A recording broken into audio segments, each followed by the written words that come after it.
The last session then, so as a recap, you had been chasing the Stone and Galar through the streets of Waterdeep, having found where Obo was squatting, for want of a better word, and ended up chasing a load of spine devils that had managed to steal the stone and were racing off above the streets. You managed to obviously track them down. You managed to find where this was being handed off to, which was a wagon, and then you managed to pretty much decimate everything that was in the area at that time. That sort of left you in a position where the main culprit, if you like, was making a getaway through the streets. Isla was chasing, and Obo was chasing with Negan and Ulfgar then behind them. You managed then to find the trail leading into a sewer. Through the sewer, which was ranked, to say the least, and one of the worst sewers, or if not the worst sewer that you've been to in the city, having been in a couple, you managed to find that there was a secret hideout of some street urchins. From there, you found out that they'd been scared, that one of their number, a girl named Nat, had been taken by a older tiefling, and in the process, the Stone of Galar, fortunately, had fallen onto the floor by a rocking chair, which actually turned out to be a mimic, and attacking Isla. You then destroyed the mimic. You paid quite a hefty amount of gold. I'm not sure whether that was a competition or what, but there was a lot of gold that was handed over to some kids, so there's definitely a lot of sweets that's going to get paid for. And you were trying to convince them that there was a better life elsewhere for them, that they needed to find some purpose. And one of the things that Isla was pushing for, with offerings to go to Falandin and also go to the House of the Holy Hands. Asking where you could go from there, you were led to a secret entrance, which also led to another secret entrance with the name of Troll Skull written above it. Finding your way in there, you found that there was a puzzle on the floor with some troll skulls, and once the skulls were arranged properly, a secret compartment in an altar opened, revealing a leather bracer, which was picked up by Tavis. At that point, the floor began to shake, and from it came a venom troll, putrid, and it attacked the group, the last remaining troll of that era, of that troll war.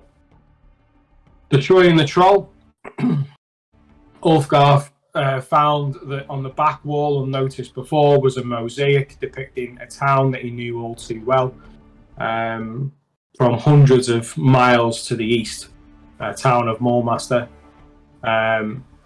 Looking over the inscription, and with the last troll dissolving and falling through the gap, the mosaic turned into a portal, which opened up, revealing the actual image in real in front of Ulfgar. Faced with the dilemma of staying in Trollskull or using this as a way to get back to the place that he belonged to, he quickly made the decision that it was time to go.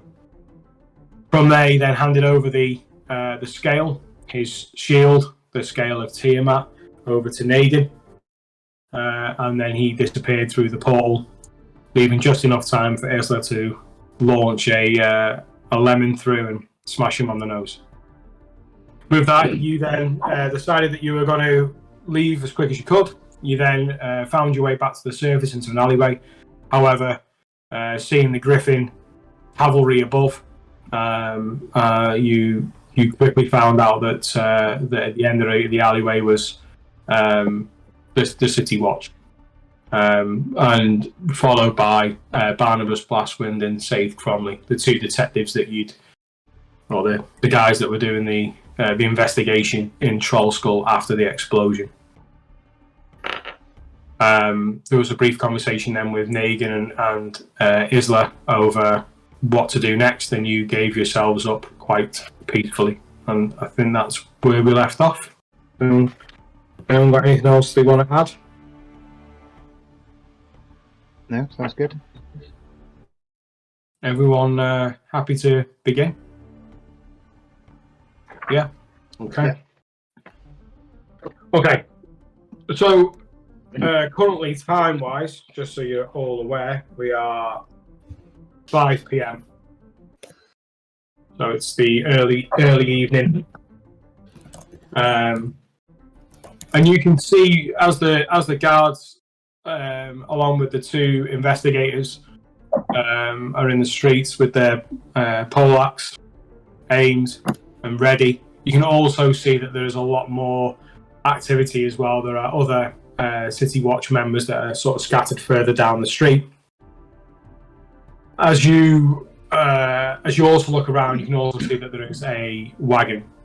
This is a really large, probably one of the largest wagons that you've seen in Waterdeep so far. You can see that it is heavily armoured, really thick oak beams and panels. And you can also see that it's got like almost like a second tier to the wagon. You can sort of see that it comes to it sort of chamfers off on the ends with gaps with windows, and you can see that there is a heavy crossbow out of the back. You can also see there's one at the front as you start to get led to the wagon. Manacles have been put on. They lead you to the back. Negan first. They're sort of holding you, one on your arm, one on the manacles, as they start to guide you. As you get to the door, you hear one of the City Watch saying, "Your weapons, please." And he doesn't wait for your response before he starts to take away the axes. He just takes anything that's bulky. And he leads you inside. You get led inside, sat down, and your chain's attached to a rail. Okay. Sorry. They take away the staff. What other weapons have you got? I have a short bow and a dagger, I think. Is there anything else I need to check in your pockets?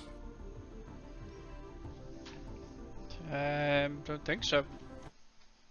Feel free. You get led inside, and you get not roughed up, but you get sort of slammed down next to Negan a little bit. You know, just you weren't gently placed. You just sort of put there, and then you're attached. Tavis. Yeah, I've got a scimitar, short bow. I've got like daggers, which I would have ideally a dagger in my boot. Are they going to search me that closely? You don't feel that they are going to search you like that at this point. Yeah, so I've been trying to hand over the obvious stuff and keep hold of my dagger and my thieves' tools. Just make a deception check.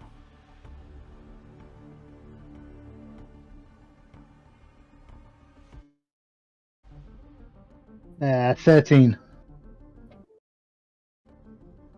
Okay. On you get, and he gives you a bit of a shove as you get up and leads you in, sits you down. Isla. Yeah, I hand over my short bow and my mace, and I just keep my sling just like tucked away. Okay, make a deception. 12. Okay. Yeah, you get in. Who has the stone? It's in the bag of holding, isn't it? Who's got that? Thorin. I've got the bag of holding. Okay, that would have been taken as well as being an object on you, so that's been removed. The bag of holding us. Yeah. Anything that was outside of the person, weapons, would be taken away. Mm-hmm. But I still have the portable hole because it just looks like a handkerchief. Yeah, that'd be fine. So with that, you can see now that the where you are, there's almost like it's like a bit of like sort of lattice work above, and you can sort of see where there are sort of guards that are sort of sitting, their legs hanging down either side with these heavy crossbows.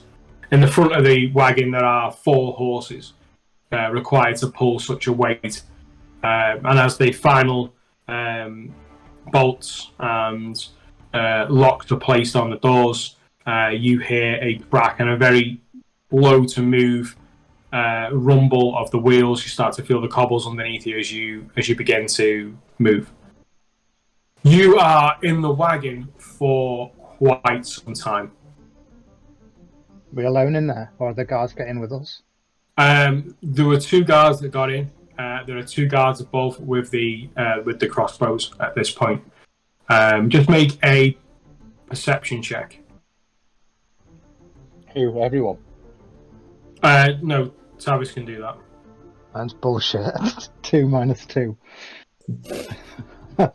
I'm too upset. I'm just closing my eyes. I can't take it. I don't want to go back to prison. You've got no idea about where the guards outside, whether they were following or, you know, there is a small sort of iron grate on the back of the door, but that's letting in a little bit of light. But that's roughly about it. Okay, so you're rumbling for some time.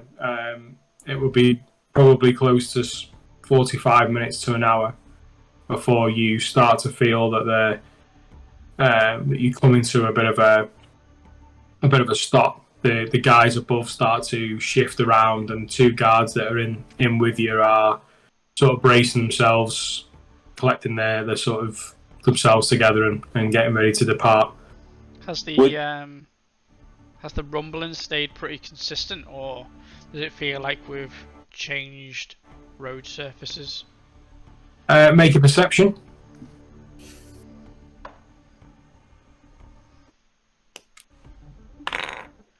14. 14. You feel that there has been multiple changes of road surface. You can make a survival. You can actually make a survival check for me.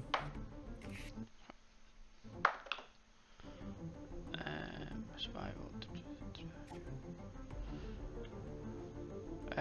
13. 13. It's been hard to tell from your orientation and from where the light is coming through. You feel that you have been heading in a southerly direction. Okay.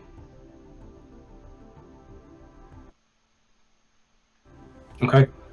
Do we know if they told us where they're taking us? No.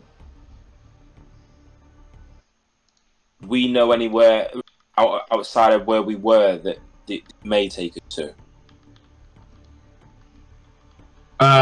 Roll a.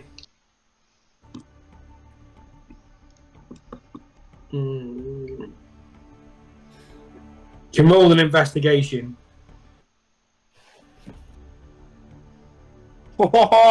Natural 20 with the fucking first roll.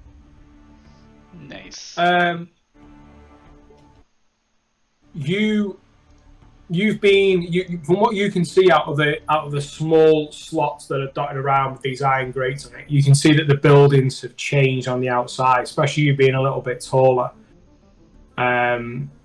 Just certain characteristics of the buildings, less windows being one of them, and from the sounds that you can hear outside, there's a lot of banging. Not like hammering, but just like banging, and sort of less about the people. And one of the things that you can hear is seagulls, a lot of seagulls. And you figure that you've headed somewhere into the dockwood. Okay. And there's nothing on my face or anything. They haven't stopped me on my mouth. No. No.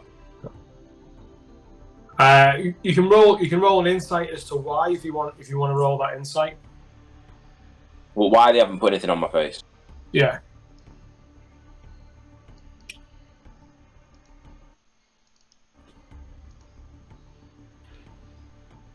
9. Because you're not Hannibal Lecter, yo. No, you gave yourself up freely, and you feel that that's given you a little bit of leeway. Okay. Okay, so there's quite a long time before you're able to depart. There's a little bit of movement and shifting around with the wagon.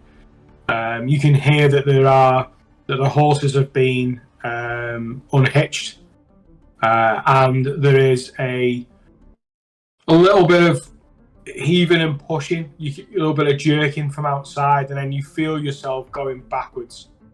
As you head backwards, you feel the shade coming down the wagon as you're pushed back.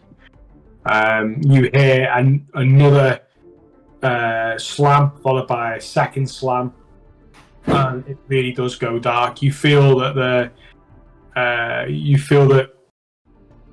you're almost underground. It's sort of that dark. A few minutes go by. The guards sort of look at each other, but they don't say anything. They just keep eyeing you for any types of movement. And the rear doors open again, and you see that you are faced with brick, not new brick, but like rounded old brick, black almost, damp. You get the feeling that this is an old building. Isla, you are unhitched from the pole behind, from your manacles. You are pulled a little bit to the edge and helped down, not forcefully, but not unforcefully. There's no airs and graces about it. And you are pulled through a side door. You come into what looks like a bit of a hallway. You can see that there are sconces with flames burning in them.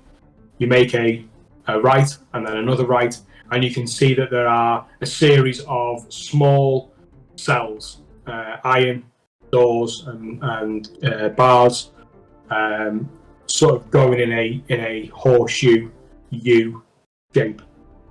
You can see that there are already 2 of these that have got occupants in them. A door is opened away from them, and you are guided inside. As you're pushed inside, there is a key in the back, removing the manacles, and then the door is closed, locked. Tavis, waiting for a couple of minutes. The process there. Are the guards still in there? In with you, yeah. Yeah. These are secondary guards. Yeah. Yeah. Who have come to the door. Tavis, you are unhitched, and then you follow the same procedure. This time you go between Isla and the next occupant. You can see that he's a he. He is rather large, sort of lying on his side. His clothes and boots dirty and scuffed, and you are placed into the cell, and the cell's locked. Thorin, same with you. Only when you get in there, you're placed between the 2 occupants, one on each side. You see the man that I've just described, and then there is a sort of smaller, sort of slight, sort of normal build individual lying on their side, but there is a blanket that's just sort of been, like a rag really, that's just sort of been pulled over, and they look like they're sleeping as you're then between the 2. As I'm being escorted over, can I scope the doors and see if they've like left the keys in after they've locked it or anything like that? You can make a perception, yeah. 12. 12. No keys. This doesn't feel like it's like a 2-bit operation. This looks pretty legit in terms of its sort of layout and how you've been guided in, and one at a time. Okay, and then Negan. You can sort of see at this point the two guards that are opposite you have a bit of a worried expression on their face as they're looking at you and looking at your every move. Am I just handcuffs? Yeah, you've got manacles on around the back, and then that has a chain then that goes to a rail that goes around the back of your head. And that allows you then to sort of scooch along to the back where then you're unlocked, and then they beckon you out of the wagon. Do I feel like I could break it? The chain. Make an insight. I don't want to. I just want to know if I feel like I could do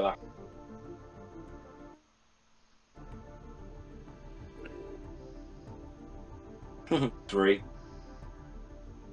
It's hard to attain the actual material.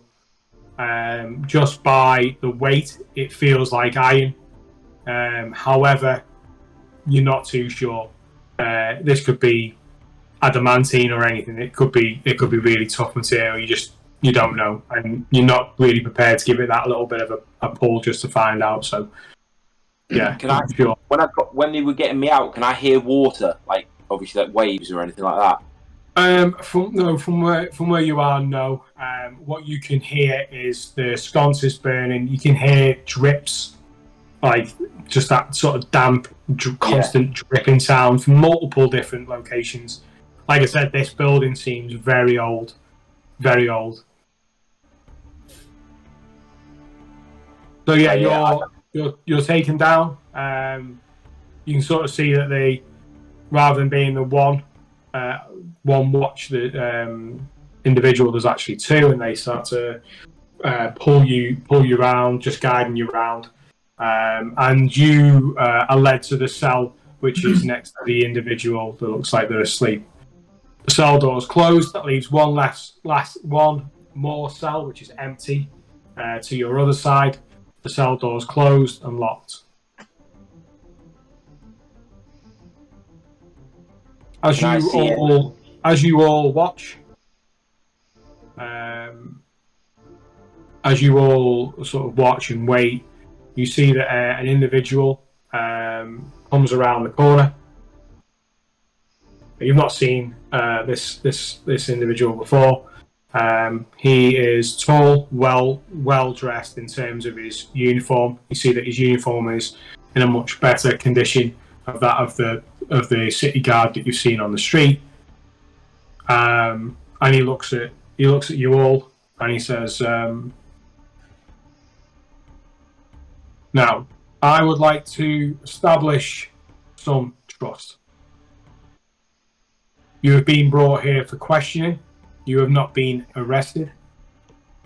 We are keeping you here because we need to hold and we need to understand what is going on. This comes with rules.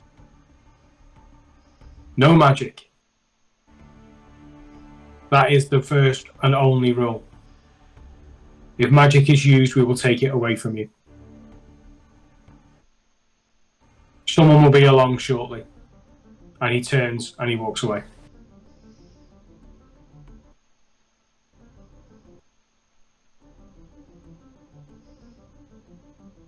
Are we alone now?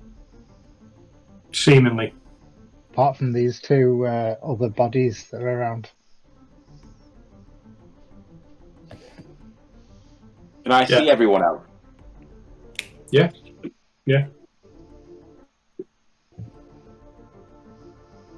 There's not like walls between us, there's just bars between us. Just bars. Just bars. This is not a prison. That's obvious. Holding cells. Have the chains been taken off now then? Yeah, you've been unshackled. You've been placed in the cell, and the cell has been locked.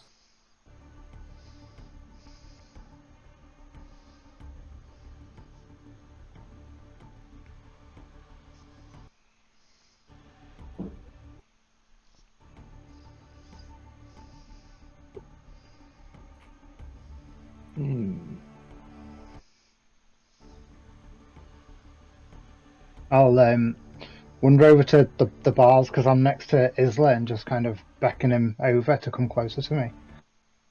And Yeah. just quietly then say, look, I've been in, probably won't surprise you to hear that I've been in the cells before. I know we need to figure out what we're going to do and how we're going to get ourselves out of here, but these two other bodies in here might be prisoners, might be brought here for questioning, or might be plants to get information. So any conversations we do have, we should keep quiet.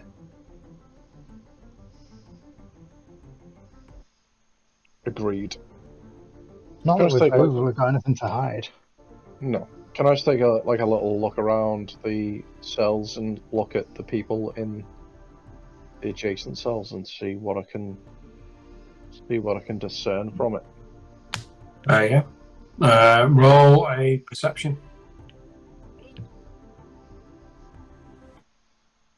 Well, not so good. 11. The one that you can see more clearly is the other side of Tavis. You see that this is a really sort of heavy-set individual. There is a sort of what looks like a jacket, an item of clothing, some regards sort of pulled over the head, and both are sort of lying down in their cell. The cell itself, there's nothing in there. There's just rushes on the floor, and that's about it. And they're just sort of laying on those cobbles, seemingly wasting the time that they've got. Everything's quite quiet. There's no the real noise.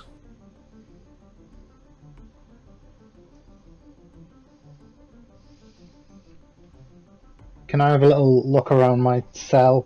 I don't know if there's a bench or anything, but just a little look around it, look around the walls, look at the lock, and kind of have a little feel of it. See if there's anything that might give me a hint of any way out or any sort of secret-ish to it, or anything that might have been left behind by an old prisoner. Roll an investigation. 11. 11. You have a look around. Like I said, there's rushes on the floor, and just to sort of keep it dry. The back wall itself is the same brick that you're seeing getting off the wagon itself. The cage, the cells themselves, they look like they are one piece. So everyone is interconnected with the other. It looked old, but it definitely looks sturdy. Yeah, cool.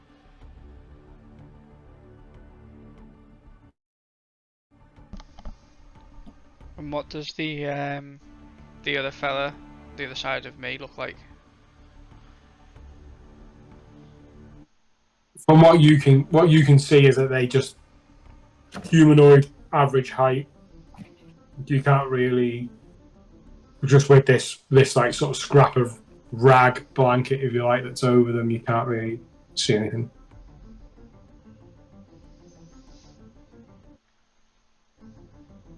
Did either of them pay much attention to us when we were coming in, or did they just appear to be sleeping? Yeah, just appear to be resting, sleeping. You can't really tell.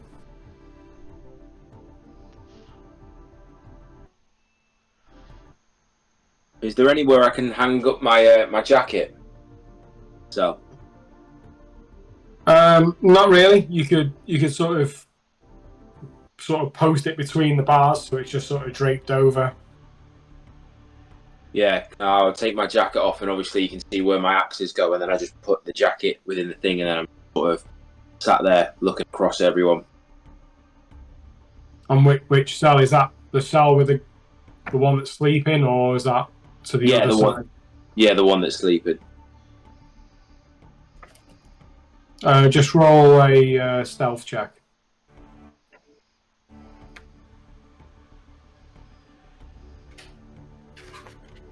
$18. It doesn't seem to disturb him.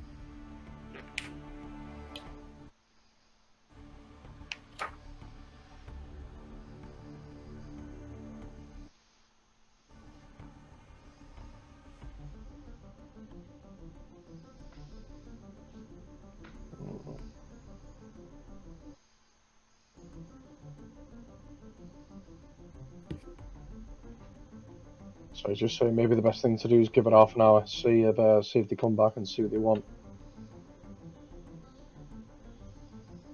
Can I say to Isla in Draconic that I know he'll understand, and it's just truth or not truth?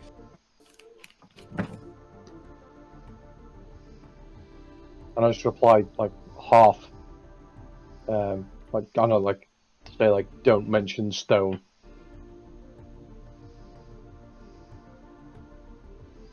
Yeah, I just sit still again.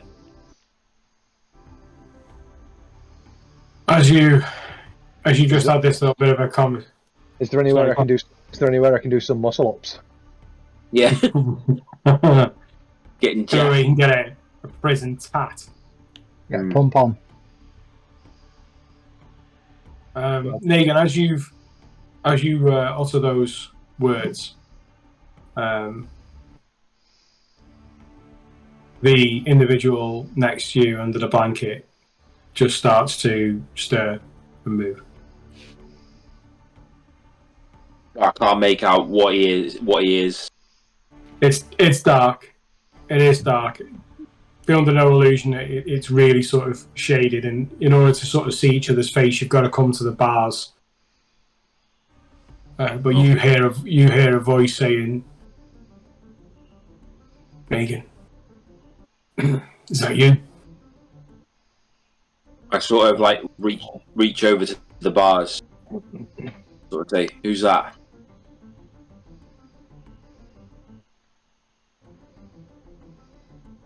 Strange where we find ourselves.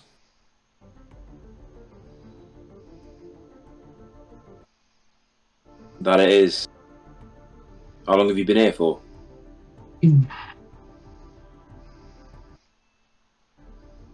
Not long. And he pulls back the blanket, and you see Obo's face. Strange paths lead to strange places, wouldn't you say? Well, from what I've seen, you've been doing some strange stuff, Obo. Yeah, I would agree. There's a saying, you become what you hate. I've gone from being the hunter to being the prey. What do you hate, Negan? What will you become? I will become vengeance, as always. Strange paths. It is strange. Strange like what you did to Bjorn. I was there too, Negan. When Norn died. You were quick to change your allegiance. Didn't change.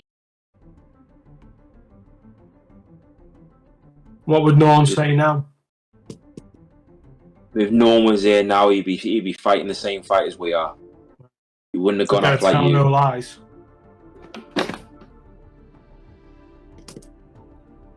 It means nothing now.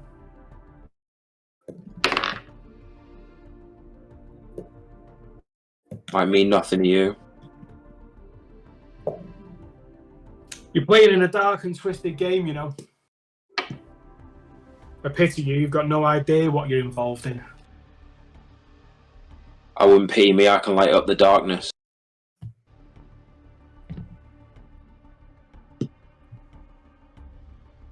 I found Blackwood. And what did you do? I nearly had him. I would have had him. Once again, he proves how slippery he can be. Well, he had us all beat once. It won't happen again. That's not the worry.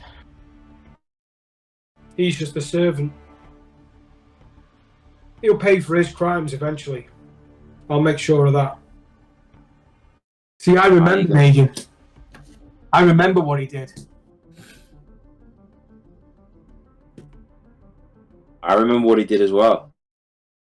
Nearly had us all. We got away. That's what we're still fighting for now.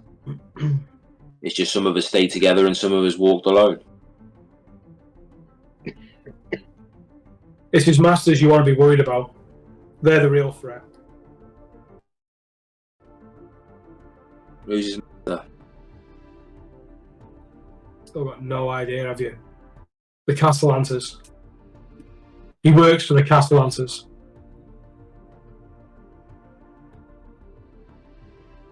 Okay. This whole time, it's all them. The plague in the Copper District, the wealth, the power, the deals with hell.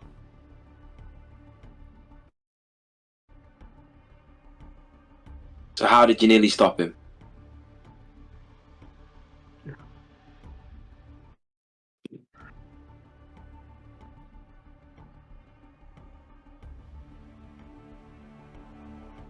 I've been on his trail now for a while. Well, that's led to some...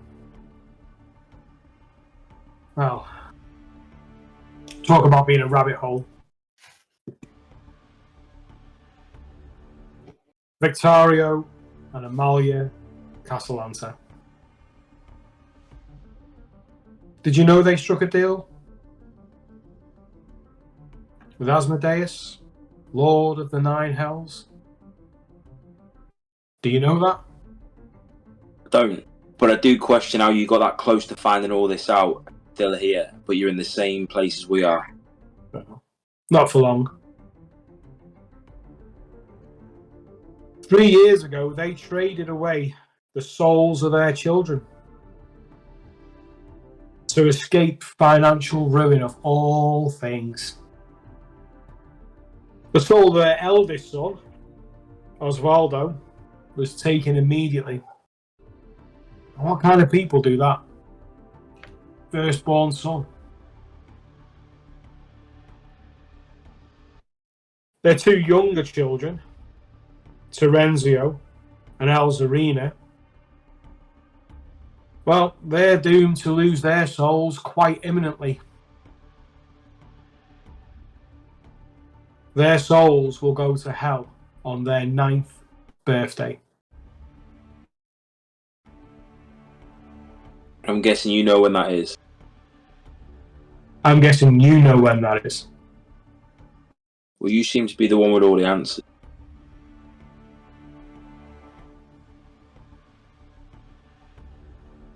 Well, after the deal was struck, the Castellantas enjoyed a miraculous comeback.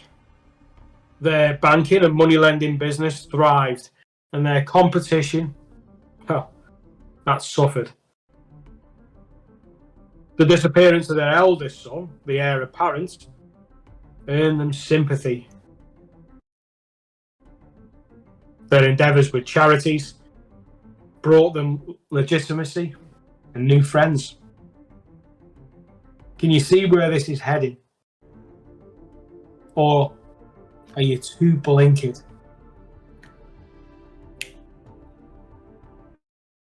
I'm always wide open to the fact that I know. Well, let me tell you about the Castellantas. They became the envy of the Waterdavian nobility in short order. Seemingly blessed, the Castellantas attracted new followers to their cult of devil worship, something that Asmodeus had planned all along. A foothold in the City of Splendors, the City of Waterdeep, the jewel of the Sword Coast.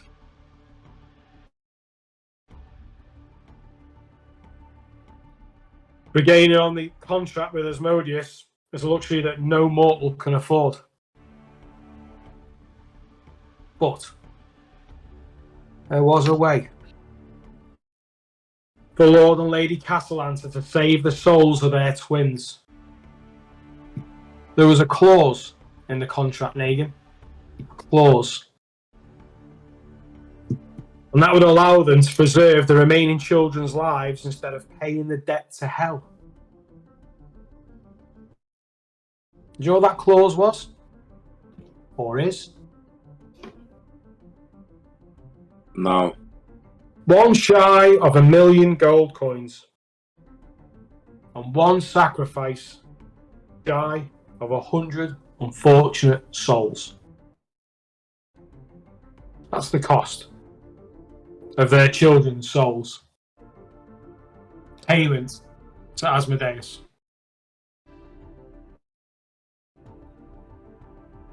I ask you again, can you see where this is going, Negan? So I'm guessing this is to do with the party. Can anyone else hear the penny drop? The party. There's a sinister plan at play. They don't want to lose their twins.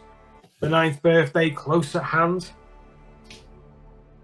Well, here's the fascinating bit.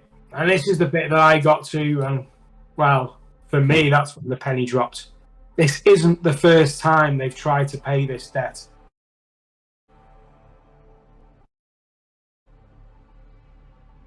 This is their second attempt after all. Wake up, Negan. The link is Blackwood. But if you know all this, then where is Blackwood now? It doesn't matter where Blackwood is. Blackwood will get his comeuppance. It's the Castellances you need to be worried about. Don't worry about no You've man. been playing house. I've been working to deliver our aim, to get revenge for what he did to us, for what he did to them. Anyway, Blackwood was too eager and guessed the location of the vault. Blackwood thought it was in his ancestor's tomb. Do you remember going there, Negan? Do you remember that? Never remember. He hinted he knew where the tomb was in some scriptures that he left behind before his exile. Blackwood searched for it. He even hired a necromancer. Do you remember fighting the necromancer, Negan?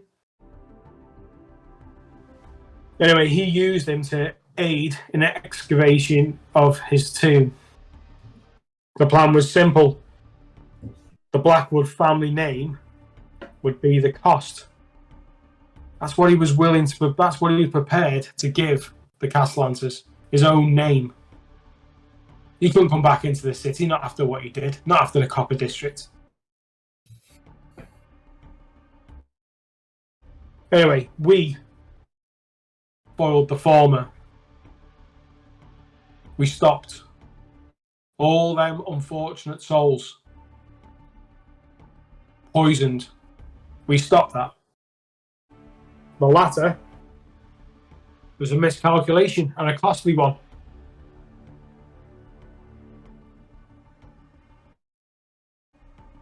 If he'd have found the gold, he'd have paid the debt well before their birthday.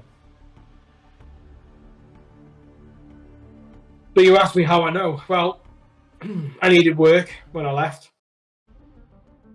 And that led me to some dark places. I located Blackwood. I found that he was part of a cult, and I watched them. I noted that there was a family, the Growlhuns, and they were all too eager to please the Castellances. And I thought that was my way in to get to Blackwood, work for the Growlhuns. Tension was high with the Zent captain, a man named Floxin. And I was welcomed into the fold without fuss. Desperate times for Lady Growlhund. Things were slipping through her fingers. My first task was to watch the Xanathars coming and going. Lady Growlhund would keep an eye on the Zents. With eyes on both camps, she'd hoped to get an early lead on the vault. The task was given to her by the Castellances. Find the vault. After the pact between the Growlhuns and the Zents soured, I became vital to their plans. There's a shady inn known as the Hanging Lantern. I took some contracts, mainly tracking Zents, stalking Xanathar foot soldiers. It allowed me to keep an ear out and see what they were up to. Rumours of a gnome going by the name of Dalakar and bearing an artifact of great importance had arrived in from Skullport, having stolen an item from Xanathar himself. An item that bared the location of the vault.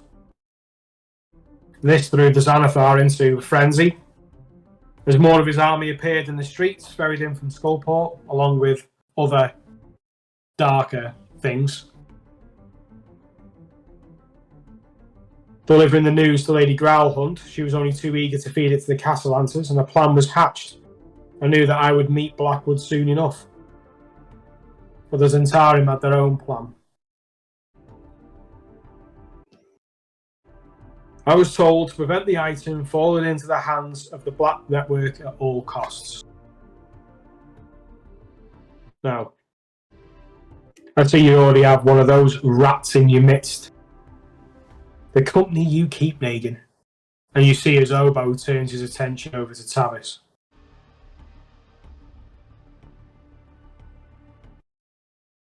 He just maintains eye contact with you, Tavis. Anyway. It's funny you say about rats, though, because I had to see Bjorn to what was done.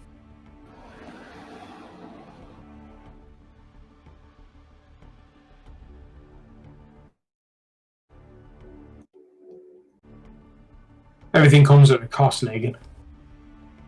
Well, that cost Bjorn, didn't it? It did. But yet you're just running about the place, not worried about anything. I mean, don't forget, I saw us in the fight when we had to fight Blackwood. Saw everyone go down. I was the last. But somehow you're still just about. If you got something to say, then say it. You're trying to say that someone in our group now is a rat. But you're still here. Nothing's happened to you. Don't see any wounds on you. If I'm not mistaken, he's a Zentarim rat. Am I mistaken? And he looks over at you, Tavis.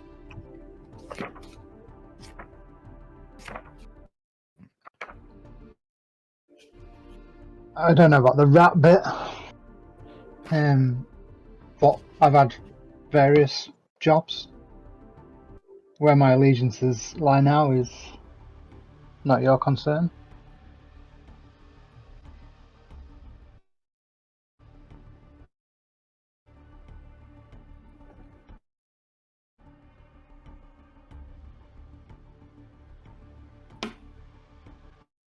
So nice, wasn't it, playing house?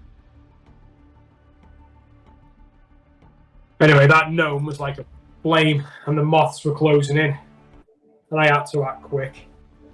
Imagine my surprise when he leads me all the way back to you. Back to your little playhouse.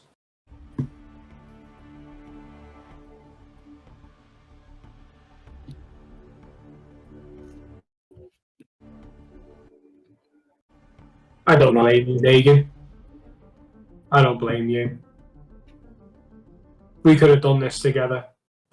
We could have done what we came here to do together. Let's not pretend. Who was the one that walked off? I stayed. I carried on doing what we were supposed to be doing. You went off on a side mission. We were a team. No, Negan, ever since the cave, ever since Wave Echo Cave, you changed after that cave. And I blame him. And he points to Isla.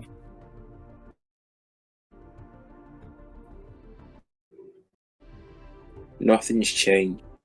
Your allegiance changed. Your loyalty changed. If you're telling me my allegiance, then why? Why would I change when you walked away? Why when I said that we were still out to get Blackwood, to get back for Norn? I don't know, maybe it was a little prick over there. Maybe that was the one. He pulls the strings, doesn't he? He says, like, you says jump, and you all say how high. You all follow what he does. We're a team. You might have forgotten about that. Going by yourself, turning people into rats, finding all this information out, and then just telling me.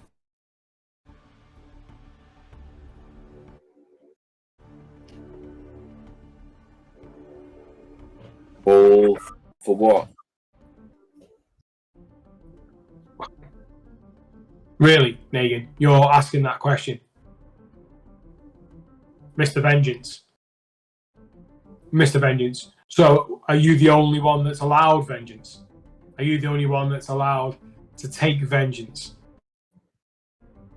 No, anyone's allowed to take vengeance.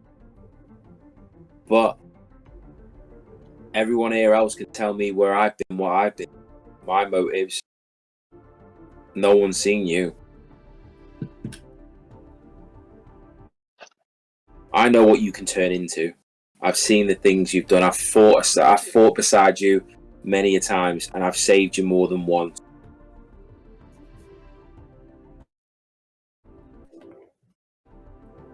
Anyway.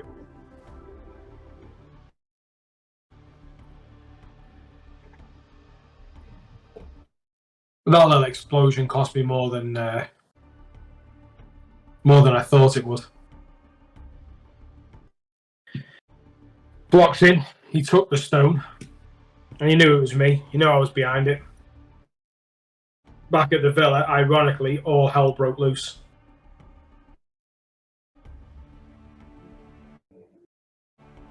I was handed the stone.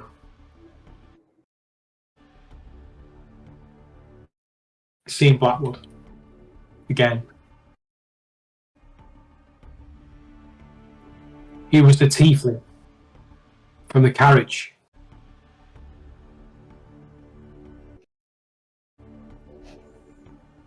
He has a rather handy knack of changing his appearance.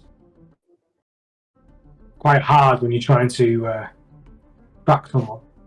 Not your usual beast. Another person that can change into things.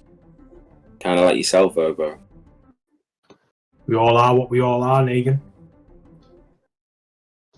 I assume the Groundhorn's failure has been a costly one for them.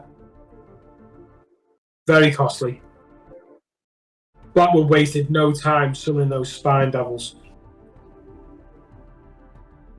All to steal that stone. The time is ticking. Time to pay the devil.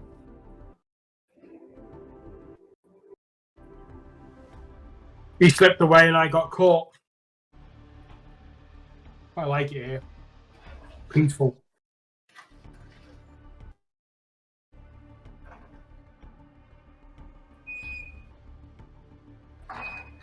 Anyway, when I was following him, he'd taken a girl, one of the sewer rats.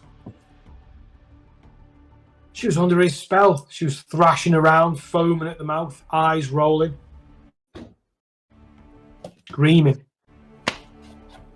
No one stopped him. He has the stone. I chased him for as long as I could. It was quite some damage, you can probably imagine. He changed again, his appearance, I mean. He ran into a feast hall in the Sea Ward named House of Purple Silks.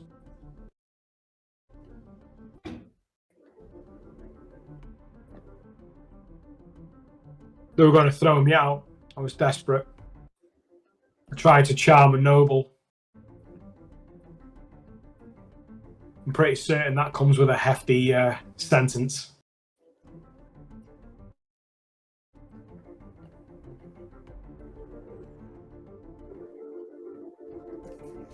Either way, I've lost Blackwood and I've lost the stone. The Castellances will have their gold in time for the party.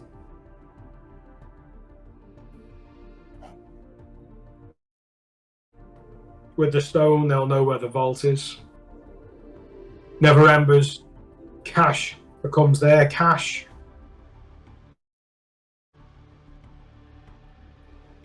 just enough time to harvest the souls.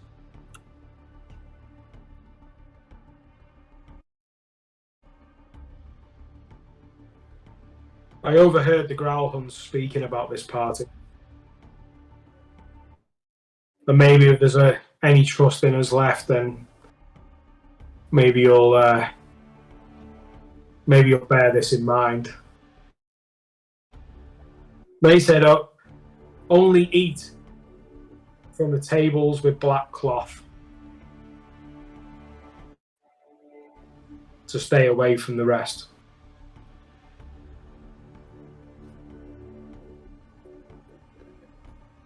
It sounds a lot like poison to me. Well, that's their game. Poison before and it's poison again.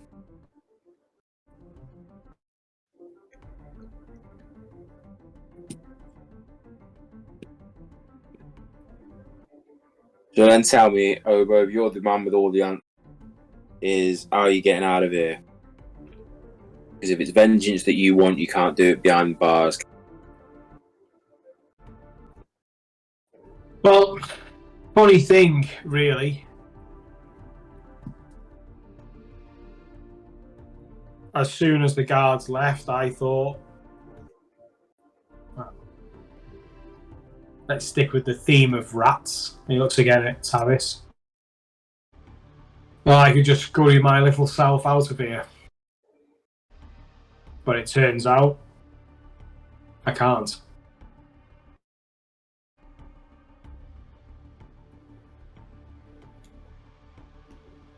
For what reason can you not? I don't know. I tried. I tried again. It didn't work.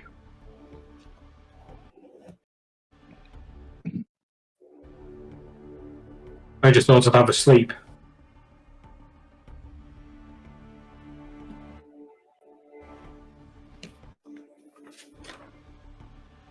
Funny thing about sleep, I've not really been able to do it for quite some time. Well, as I remember, you used to get nightmares.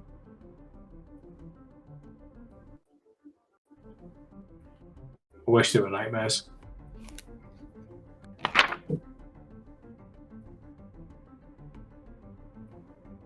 It's the same thing every time.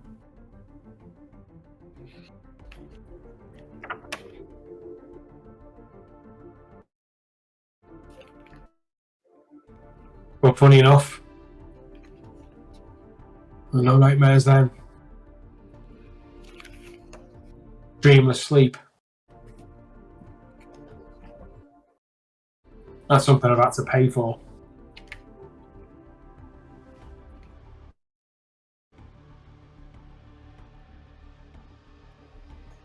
What did you sell to do it? Didn't sell anything. I worked.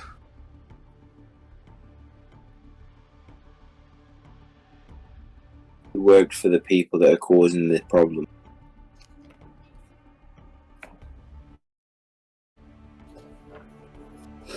Like I said, I went to some shady places.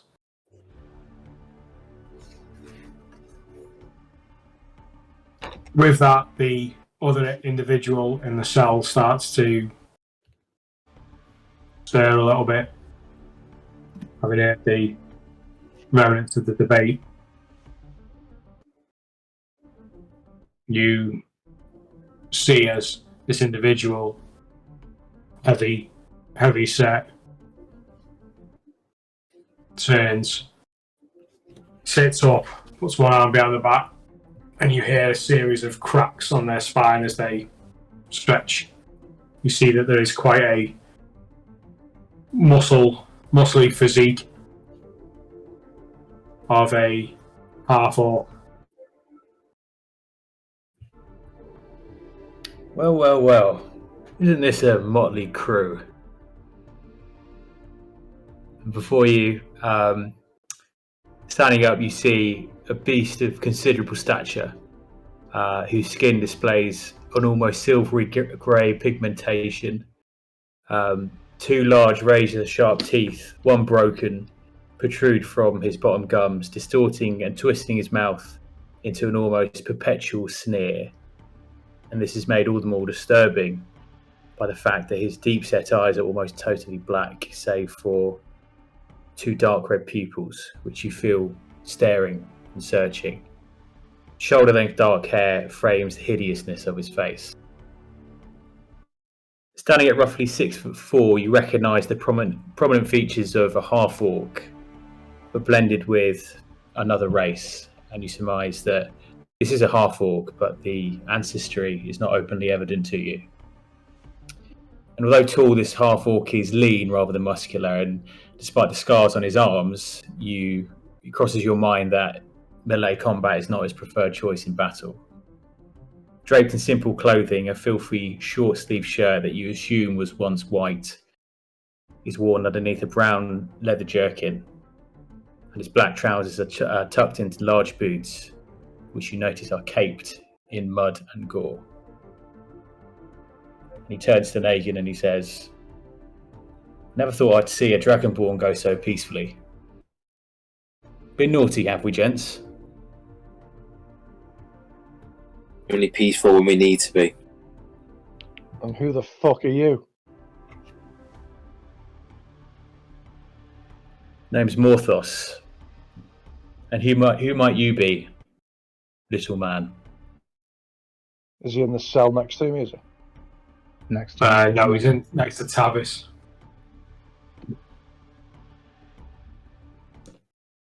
And I walk over as close as I could possibly get.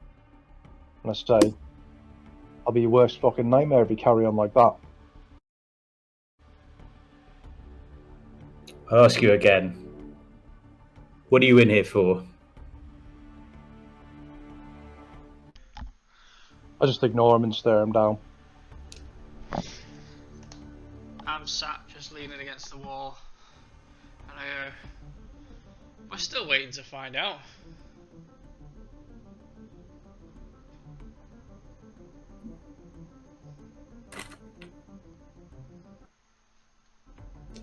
Glad there's somebody willing of a proper conversation in your party. That's good to see. And I just sort of walk past the halfling and walk towards. I don't know your name. Introduce yourself, sir. I'm sorry. Thorin. But yeah, we haven't been told what we're in here for.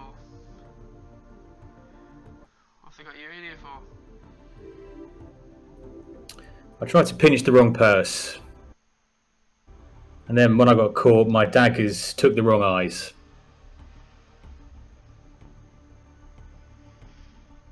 But the more important question, I think, is how are we going to get out of here?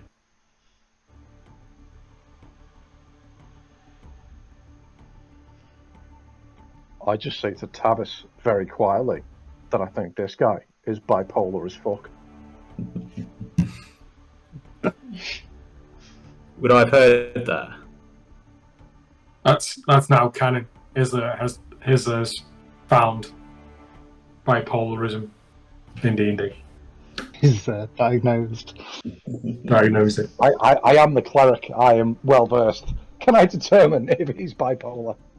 Biologic. Can I roll a medicine check to see if he's bipolar as fuck? He's gonna roll one anyway. You're gonna roll one anyway, aren't you? Fucking right. That's not fantastic. 14.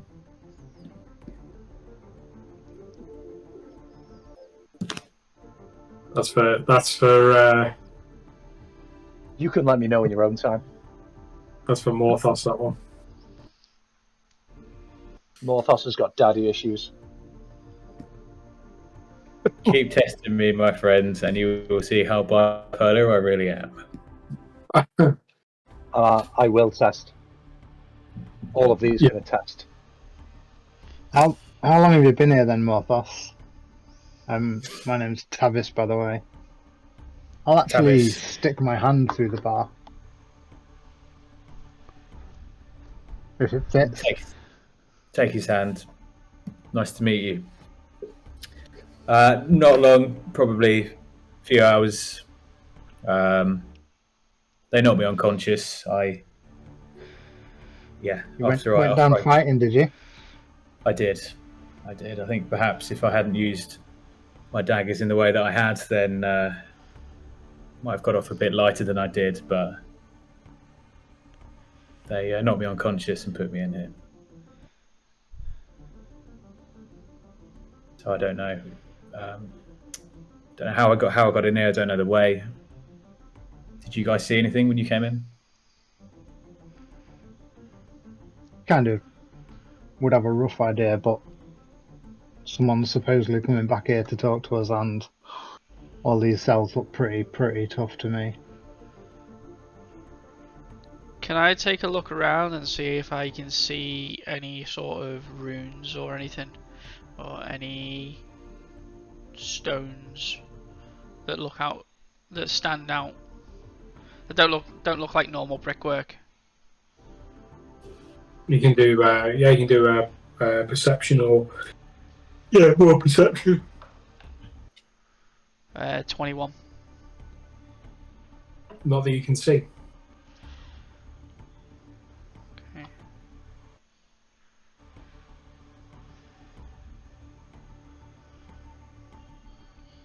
I look at you guys and then I look at Obo and I say, do you all know each other then?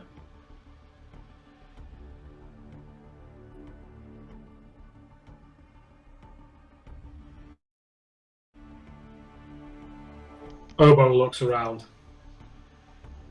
and then back. Most of us know each other. He just looks at Tavis.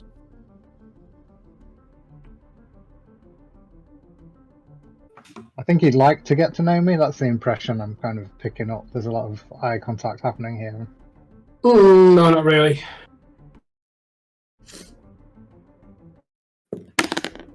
Sure, if we all work together, we can find a way out of here. Be careful with this group when you say work together. They only work together when it's in their personal best interest. They'll quickly drop you like a stone. We're all selfish creatures. Well, then you'll do just fine with this bunch. Also, never drop like a stone over. Never pick you up. So I can't hear you all the way over there. What are you saying?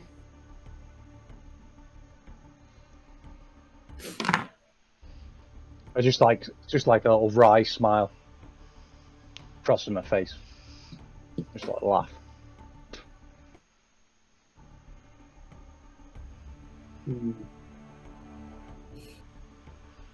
Well, we can all be brave behind bars, can't we? There is stones on the floor. As in, just general stones. Yeah, a little pebble. Little stone. Yeah, little bits and yeah. Yeah, can I pick one up, put it in my sling and fling it at him? Try and ping it off his head. Yeah, you can. That's what I'm going to do. Ooh, 15.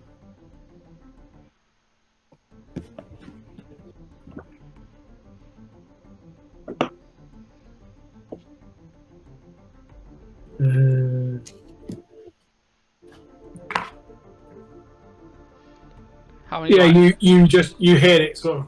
It looks like it's on course, and then it sort of clatters against the iron bars and sort of ricochets off. He just sort of smiles at you. Just moments later, a guard comes from around the corner. He walks up to your cell. He just puts his hand out.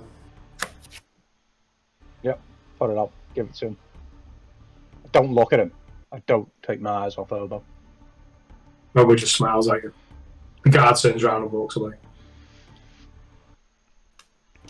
Did the guard come in from a different room then? Because they're not in here with us, are they? No, just from Okay, around the cool. corner. Just checking. Yeah. If we can get the guard to come back over here again, maybe one of us can grab his arm, pull it off, threaten him. Could be a way to get out of here. You Seems do. like we can't do any magic in here. Is that a problem for you, Morthos? We physically can't do magic, or they've asked us not to do magic. Well, our flirtatious friend Obo over there said he was trying to turn himself rat-like. He wanted to be more like me or something, I'm not sure. And failed to produce the magic to do it. So I'm assuming there's some sort of barrier. And you do realise what's just happened. He's just made the slightest little noise. And they knew exactly what he had done. They're clearly watching us. Listening to everything we say. So you're not going to catch him off guard. With the understanding of the clairvoyance spell, can I take a look around and see if I can see any evidence of magic of that nature?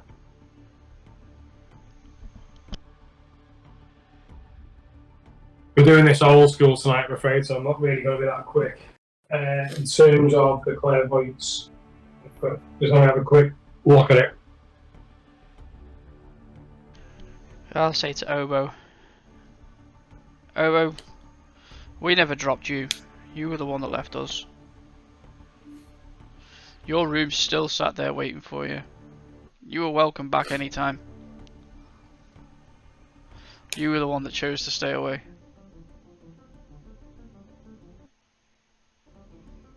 What about the room? I don't think you really get it. I don't think you really understand. The cave, Thorin. The cave.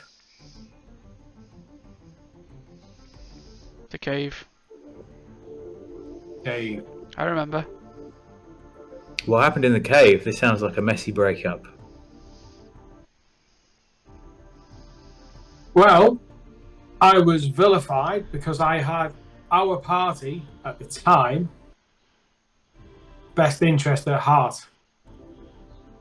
Not to take a risk. Not to put the party in jeopardy. The little prick over there wanted to keep it alive. Wanted to trust it. Wanted to gamble. Everybody's life. Well, when you put it like that, I must say I'm on your side. Not that Oh. it matters, of course. They just You met sound like you have some common sense. Well, one or two brain cells still left. That is what happened. I am right in saying that. You think you knew what was happening? I'm a great reader of people. There was no harm. The only person who caused harm that day was you. You have done ever since. And it's all you did before. And you're getting all upset about none because you couldn't save him.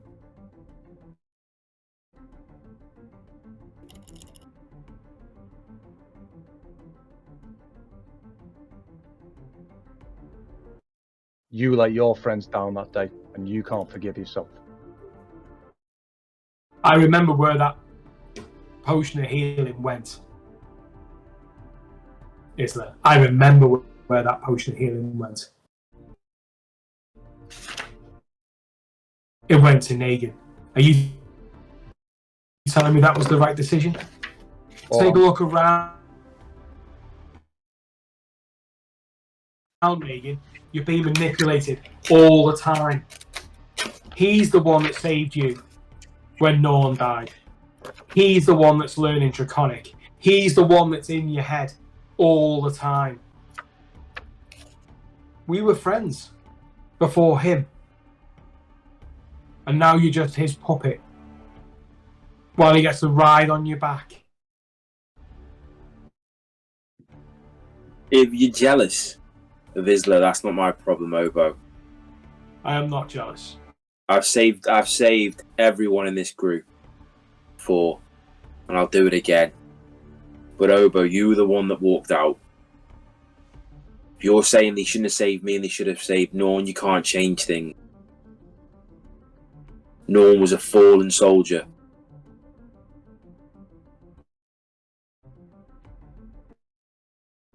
But things happen. This is what happens. Yeah, things happen. But we stuck together as a group. Not I take orders from Isla. We sort things as a group because that's what we've been doing. That's how we've managed to get through where we are now, because we're a group. Not like you. You walked out and then by all means you found out all this information. You're still stuck in a cell like us with this one. I was stupid to believe I could even be part of a group. I've always been alone. I've always worked alone. How's that worked out for I you? just thought that this was different. I thought that this was different. Doesn't matter anyway. Do you truly believe that you'd be able to sort Blackwood by yourself? Is that what you're telling me, Obo? Because I've fought with you. And I'm a warrior. True warrior. I've seen you. I've seen the things you're capable of. I don't think you'd be taking Blackwood by yourself. No, I've not dropped the bounty yet. Doesn't mean anything. How many people have you slain? I remember them. I see them when I close my eyes, the amount of people that I've taken down. Just another one and another one. So if you think you can take Blackwood by yourself, I would love to see it. But I don't think it'll happen. I think it'll happen. If it's gonna, it'll be with my axes. But the help of the group. Not just one person taking it away.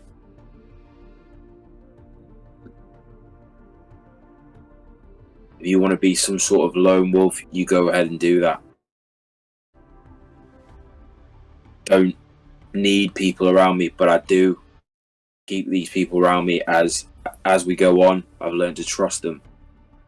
I trusted you. And I trusted you. They didn't turn their back on me and walk away.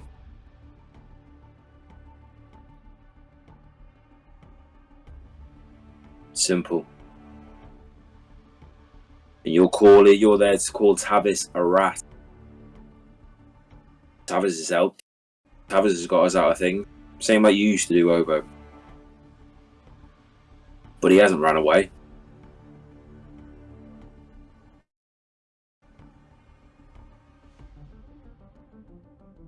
So, you can say all you want about these people, but I know these people are in the cell same as me. Same as you.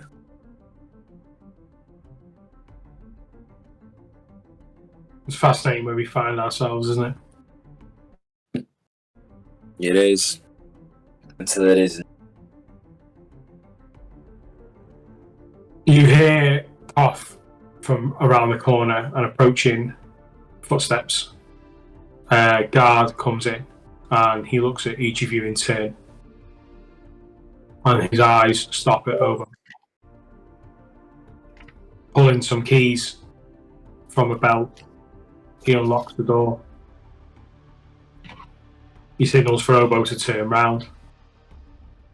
Manacles are fastened, all without talking. And then he leads Obo out and back around the corner.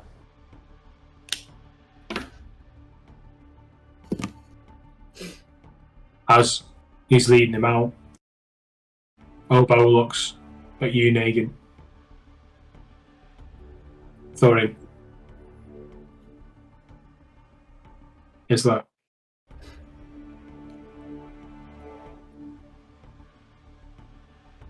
And he walks out, being led by the guard. You hear a series of doors creaking, locking, and then it goes quiet.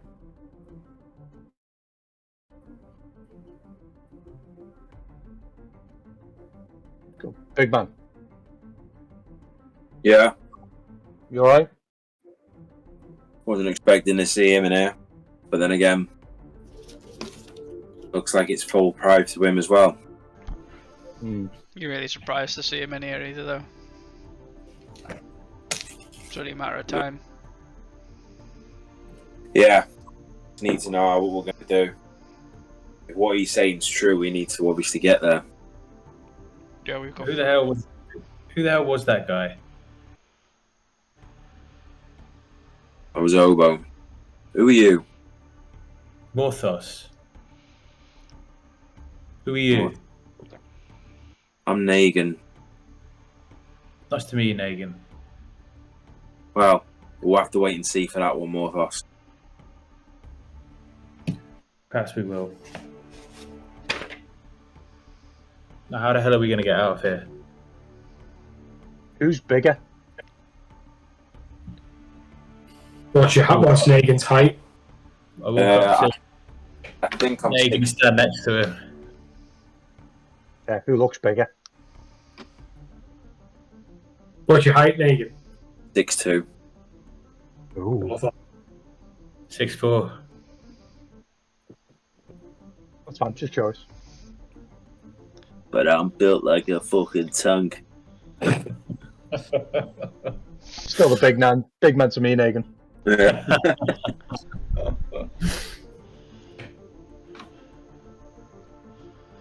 So are we just doing this, getting taken one by one?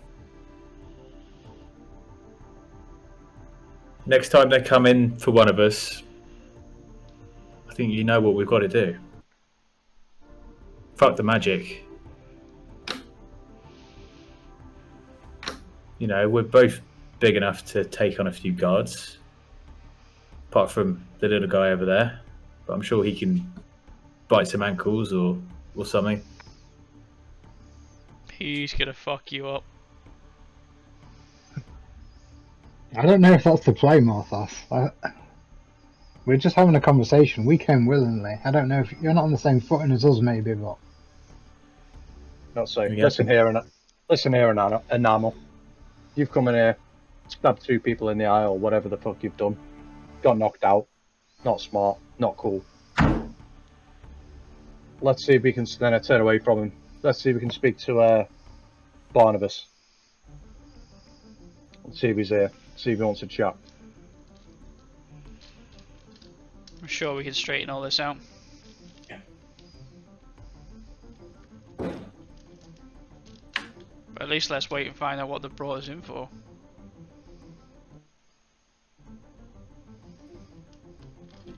You guys got no idea why they brought you in. Bunch of retrogrades like you. Takes one to know one. I know what I am.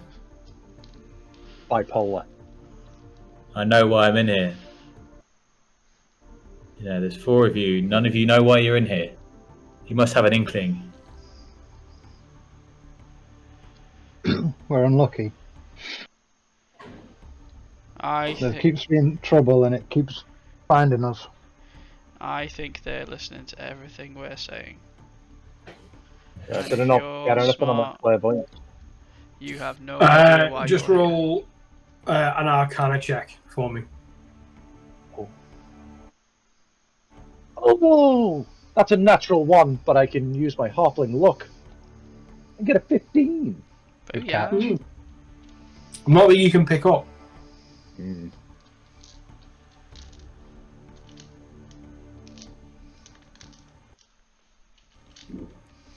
Another hour passes by and you get the sound again of a guard approaching. This time approaching Morthos. The keys are placed in the lock. The lock is opened and he signals for you to turn around for the manacles. Get your hands away from me. Look, I don't want to have to get another guard. You're going up to see the Magister. You don't want to make things worse. Who's the Magister? So looks at you. You'll see the Magister soon enough. They're not here all day. Once we've gone Can through... I try and intimidate him into telling us who that is? Yep. Into telling you who it is. Yeah. Okay, well that's a 7 actually. So He just sort of looks and says, "Look, you putting the manacles on or not? You staying in the cage or not? Am I getting some help or not?" okay, fine. Hold my hands out. How big is that dude who's coming in the guard? Just the regular size, 5'8" dude. Yeah, sound. It was. Yeah. I just say, and he Yeah. had to go at you, Negan, for giving up easily. I say to the guard, any chance I can get some water? It's been a while. I got water. Thank you. Fucking hell. So Morthos, you're about to be led away from the group. Sounds like Okay. Emperor's trying to break out.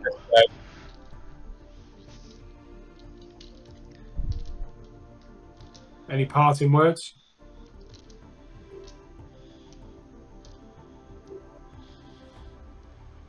Well, it was nice to meet all of you, and hopefully our paths will cross again. Hopefully not.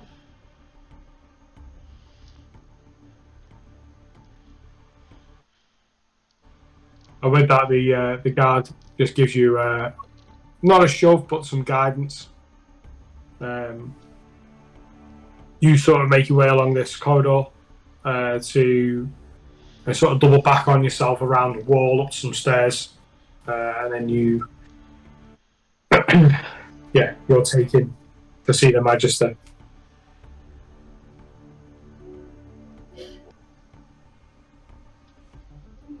The rest of you are sitting, standing in your cells, just the four of you. I'm waiting for my water.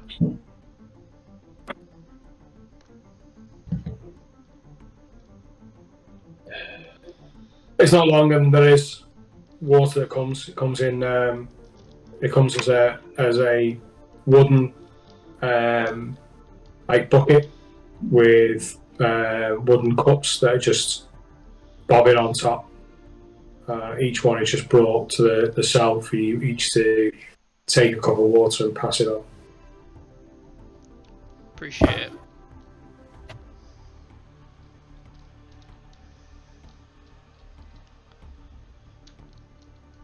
After he's gone, I'll say to the others. So, what do you reckon to the other fella? I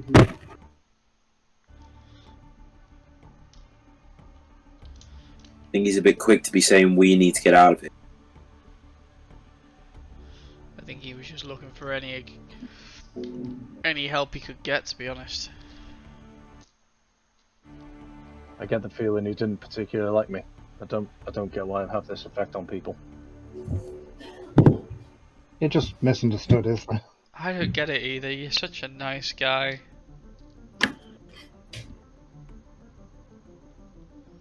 Yeah. I mean, I don't know, well that's two of them gone now to see this Magister.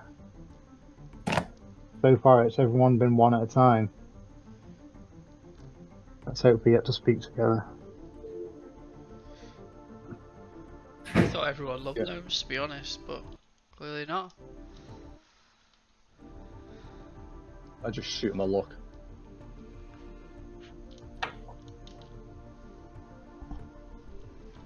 I don't know. At the end of the day, just tell the truth. You know, we were in our place of residence, explosion, investigated. You know, followed the trail. Eventually, you know, followed some spine devils down a road. Thought that's a bit suspect. They attacked us. We attacked back. Someone ran off. We followed them. Went down. Got attacked by a mimic. Came back out. Going back home. Got arrested. We lost a dwarf. Yeah. And a dwarf disappeared through a magical porthole. That Innocent. was weird. I mean, You maybe guys ever seen anything maybe like that? leave that part out, unless they ask specifically where he's gone. I mean, I maybe don't just even know, right? maybe just say you don't know, because Well, I don't know where he's gone. I know what he went through, but I don't know where he went. yeah, but it's a bit far fetched, isn't it? No matter how true it may be.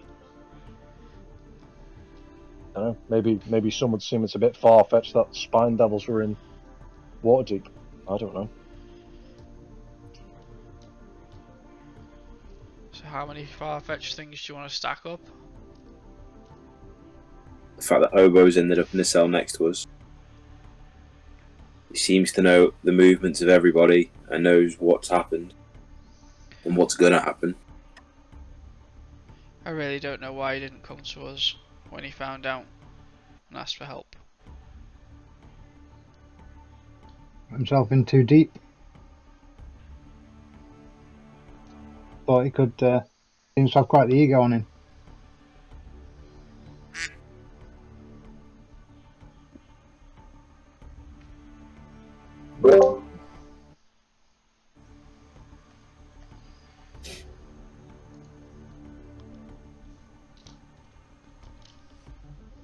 Yeah, well, I don't think attacking the guards in a place like this is the right decision.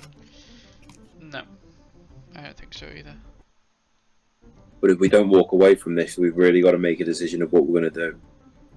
If they hold us again after the fact,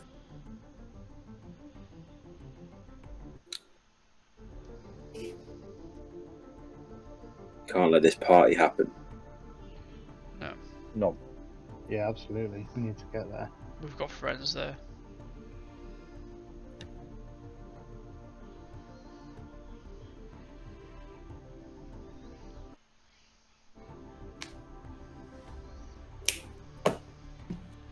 You wait probably about an hour to an hour and a half.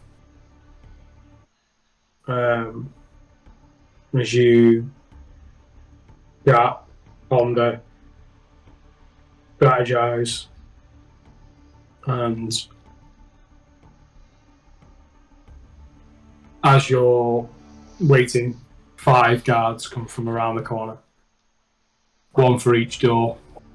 Evening, fellas. We start with you, Isla, Tavis,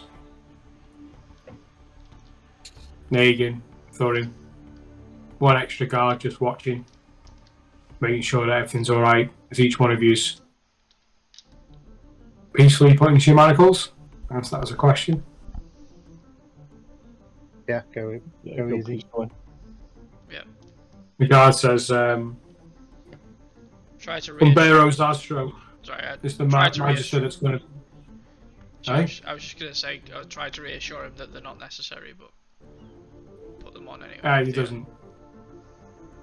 It's above his pay to make that kind of decision. He just carries on doing what he's doing. He says, Umbero Zastro is the magister on duty today. He will see you upstairs. And you are... Sorry, what was that? Unbearos Astro. Umbero Zastro. Okay, yeah. Does that ring a bell? Make a history check. Like a poor maker football boots. It's not the same magistrate that you had to deal with last time, is it? 15. No. Doesn't ring a bell.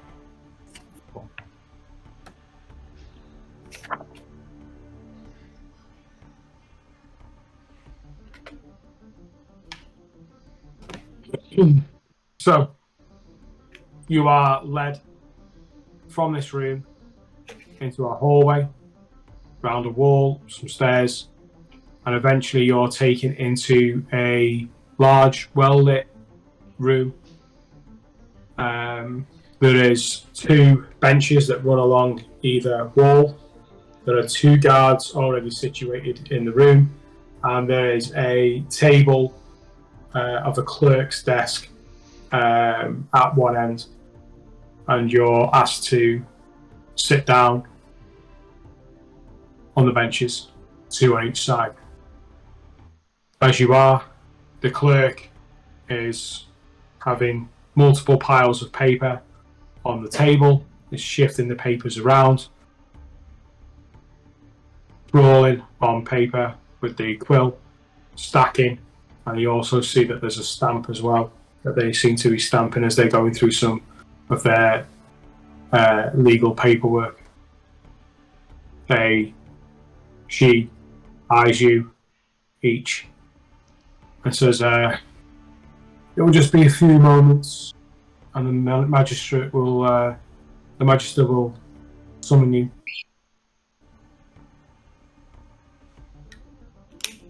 You see that the guards don't really look worried. They just sort of look like they're just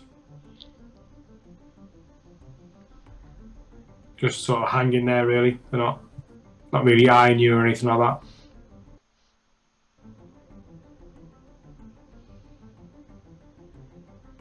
A few moments pass, and you hear a series of creaking doors, and you are escorted up again out of the chairs, round into the corner and into another large room, this one with rows, almost like pews, of benches, and then a large plinth at the other end, almost holy in its appearance. However, there's no one there. You're marched through the benches, up onto the dais itself, off at the other end, and you see that there's another door. Seeing that this is the courtroom, you head from there into what looks like a rather small office, and it's quite tightly packed. You see that there's a young-looking elf who's sitting behind the desk when you walk in, and you also see Barnabas Blastwind, stout, stocky, rounded, blondish, curly hair, small glasses perched on the edge of his nose, a scruffy, patchy beard. And the elf says, "Please come in. 2 of you may sit. Well, I think we need to clarify exactly what is going on. And since there is no case to hear, and I'm more comfortable in my office than I am in the room next door, I think it only apt, if you will, if we have a discussion in here. I must warn you that we know some, I should say, about you. It won't help if you lie. If you tell us the truth, then that will stand in good stead.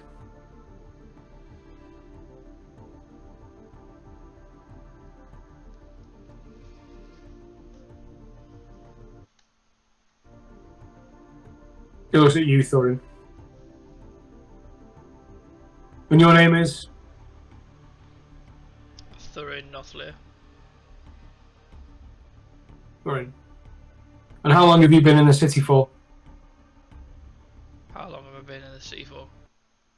A few weeks. At this point. A few weeks.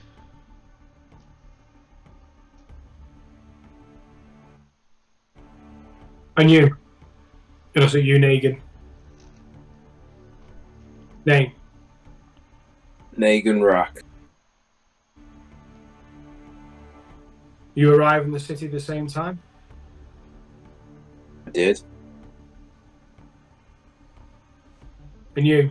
It looks at you, Tavis. Tavis, my name's Tavis. Yeah, been here a couple of weeks. I heard some rumours about you. Yeah, go shoot. I'll confirm or deny if I can. Probably deny. Although I hope you don't. I believe you've been involved with the Grey Hands. Yeah, that's correct. I was recruited. Recruited. Been doing Recruited by. been doing a bit of work for Maloon. He saw that I had a skill set that might be useful, and I've tried to help out. Yeah, we know what skill set you've got. And he looks at Barnabas. Barnabas nods. Takes all sorts, doesn't it? All the Grey Hands have. They do have a modicum of respect in this courthouse, it must be said. Although I am not certain of their methods or why you would be involved with them. The fact that you are with them, it's not a bad thing in your position. Anybody else attributed to a group or faction? Are our hands in front of us or behind us? They're behind loosely. It's not like it's like tight together. It's more like a loose, like you just got your hands behind the chain wrap around your back. And I just kind of nod at her, and kind of motion towards the inside of my lapel without really saying a word.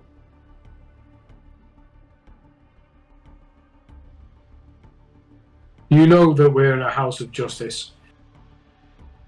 Is there something that you would like to say? Yeah, I'm aligned with the Harpers. He looks at Blastwind.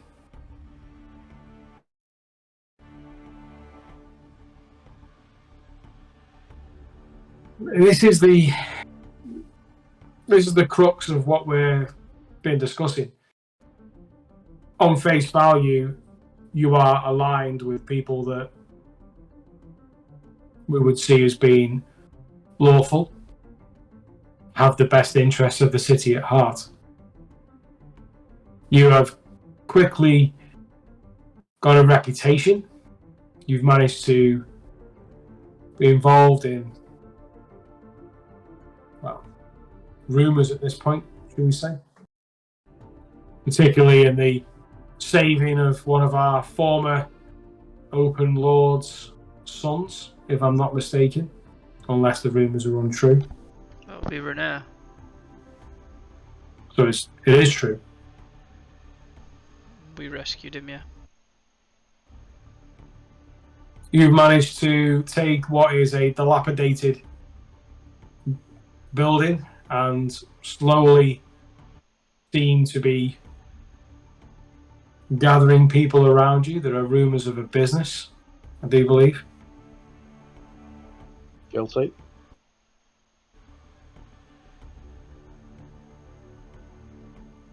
So, let's start off with the explosion. What was your business in that?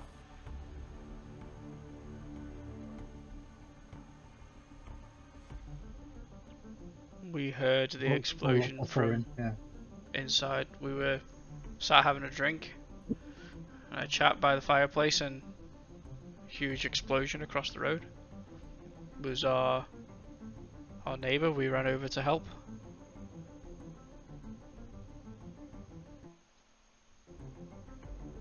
What about the disturbance in the sea ward? What about the creatures that were spotted flying? What about the crumpled mess of a wagon? Dead bodies?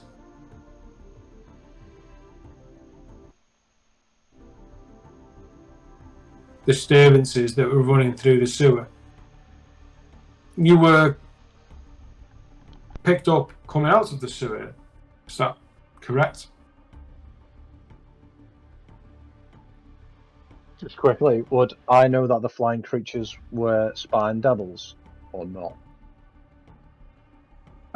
You can roll a nature check. I say to It'd either be that actually, or you could roll a religion check. 19. Go on, sorry. You would know that they were like your typical creature. That these were demonic. You would know that. Yeah. So that's what I mean, like fiendish demonic creatures. Yeah. So well, I can tell Sorry, you. yeah, sure. Yeah. I can tell you about the creatures that were flying through the city. You know, being a holy man, I knew that they were fiends, not of this realm. You know, they were threatening, tearing up buildings, and so we followed them, and you know, we felt that we did the city a favour by getting rid of such a problem. You know, in case they killed any innocent people. And I chime in and I say, I'm sure you heard of the demon that we slain outside of the Maiden's Tier. Well, I heard about it, but I didn't know that was you as well. Wow, we can chalk that one up as well.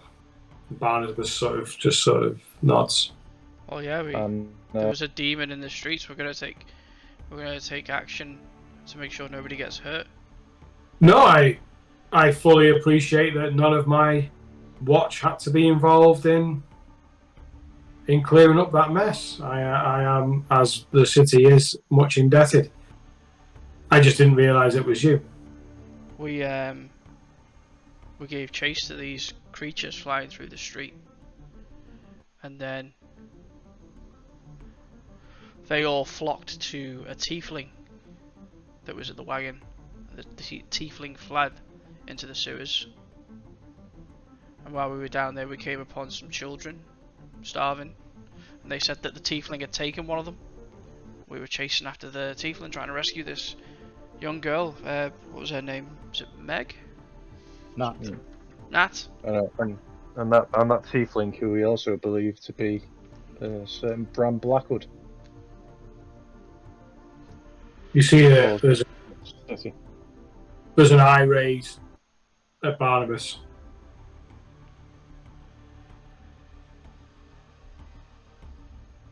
So, let me be frank.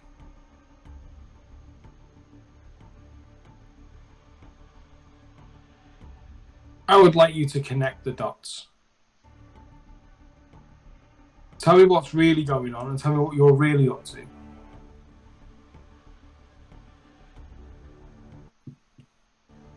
And then we'll see where we stand.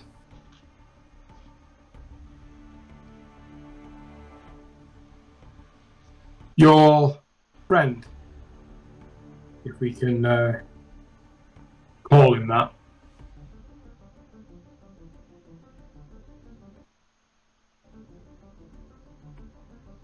it's apt, isn't it? How things go full circle. Obo his name is, isn't it? I don't know why I'm asking, you know I know. Friend is a loose definition, as you suggested. Very, very loose. Well, I say apt. He's originally from Icewind Dale.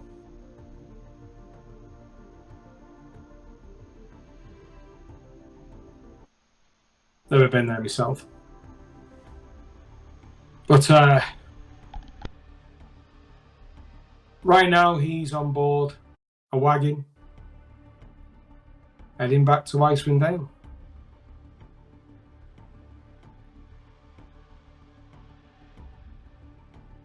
There is a sentence for trying to charm a noble, and he's going to spend that sentence at Revel's End. I trust you know what Revel's End is. I really don't. I trust Just we've probably heard of it. Roll a history check.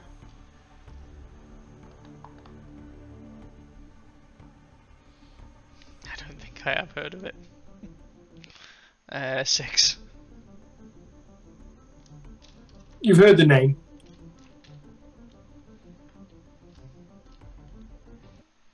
Oh, the Revel's End is the prison, and he's going to be spending some. He's going to be spending some time there.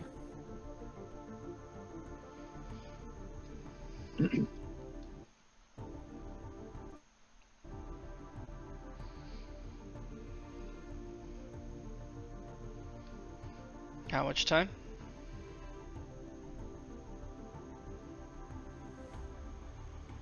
That's not something I like to divulge. I was just wondering if you were taking into account his previous good deeds for the city.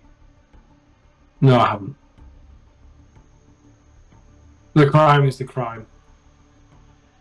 And you have committed crimes, each and every one of you. However, I believe there is something more sinister at foot, and I believe that you know what it is, and I would like you to tell me.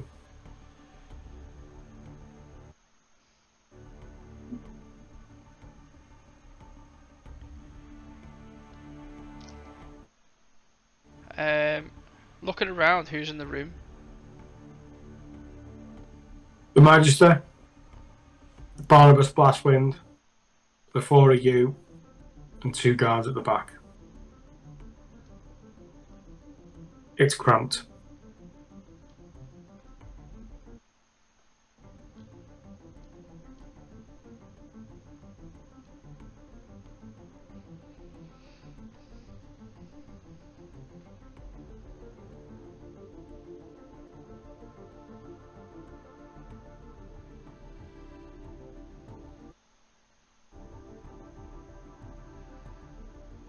I can send more people to Revel's End. That's not a problem. I don't honestly know if we really know what's going on.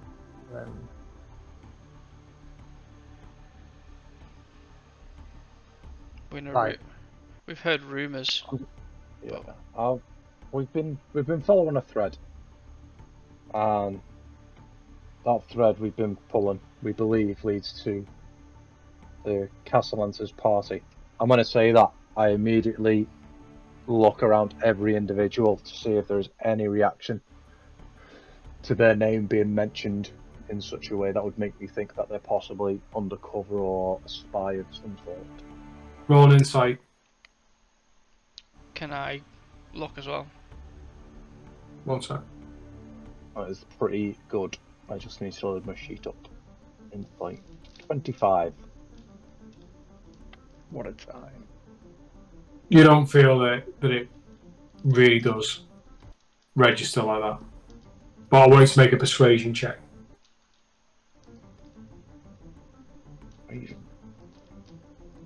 That is 2 natural 19s in a row. Nice. 24. The Magister sort of looks.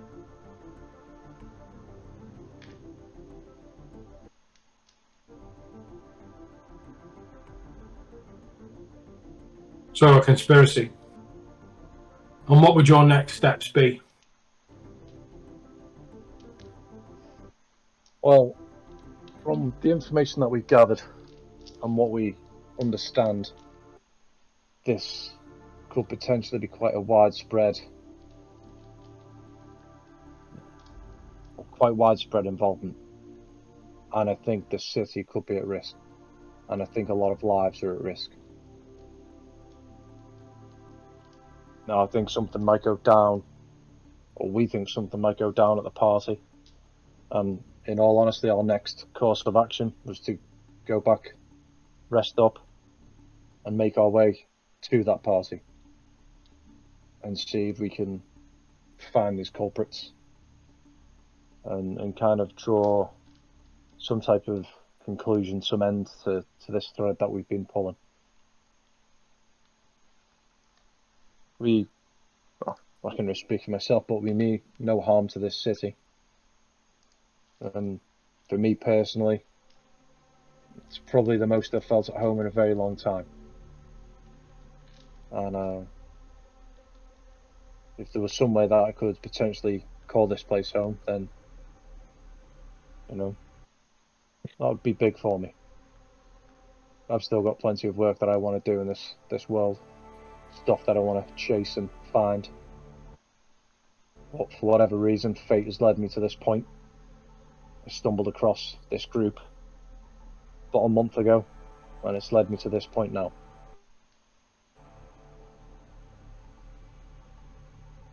My ask of you would be to have some trust in maybe your guts and the fact that, you know, who we're aligned with, and give us that opportunity to get to the bottom of this.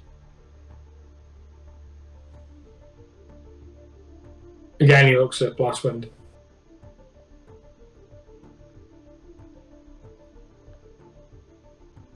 Oh. Yeah, our actions have been brash. We've, you know, definitely caused some damage, like the wagon. That was my fault. I used a shatter spell. Apologies. You know, but everything we've done is with the best intention. And I'd like to think in the long run, you'd say that we've actually done the city a favour, albeit maybe not exactly how you'd like it.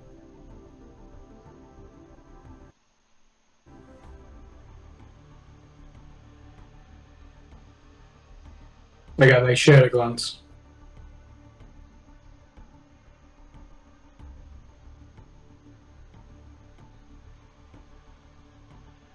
I need an oath.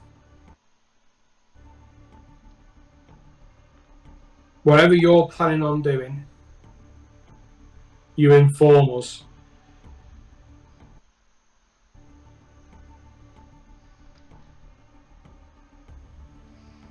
I can't keep you here indefinitely. I don't like it. I don't like not knowing that we're in control of this city. But these are challenging times. And I feel that you're going to be treading somewhere where the Watch cannot.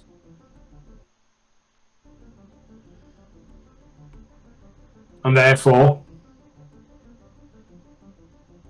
it is my decision, having only brought you here for a chat, that I'll let you go.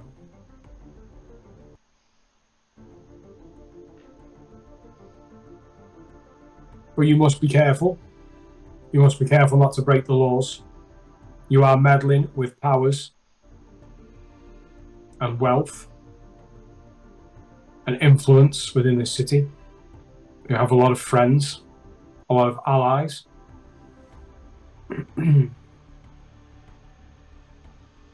But I feel that my gut serves me well when I say you may leave.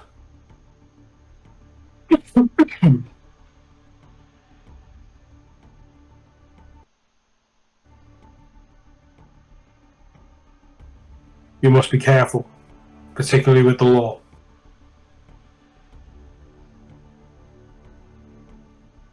Who am I stood next to? You would be sat down. Who am I And sat Thorin next would be next to you. I sort of look at Thorin and say, what do we do about Obo? Obo is now our problem.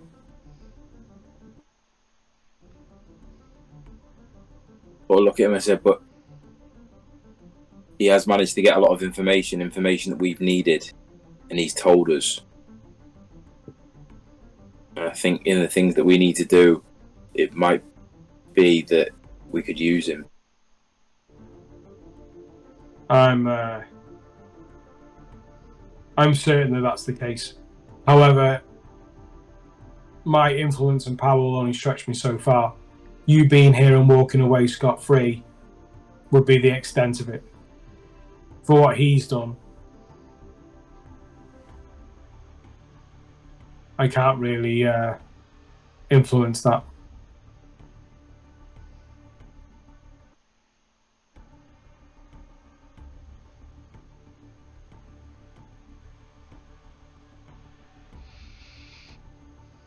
And before we do make our leave, do you have any way of potentially getting people inside of this party? Clerics, perhaps people of healing. That's something that Barnabas and I are going to have to discuss. If rumours be true, tell your healers to prepare purifying spells. Make sure it's used on the food. We'll see what we can do. We were told to only eat from the tables with the black cloths.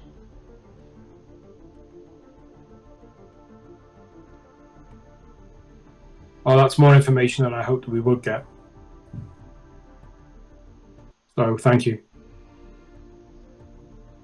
I do feel that there's it's not going to be easy, what you're attempting. Well, we're going into the lion's den. And we really don't know who's allied themselves with the Castellantes. So we're going to have to tread lightly.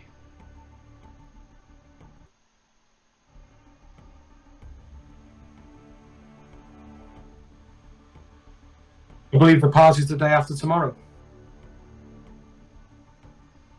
You don't have long to prepare. I won't keep you. You may leave through the office and back through the waiting room. The guard will let you out.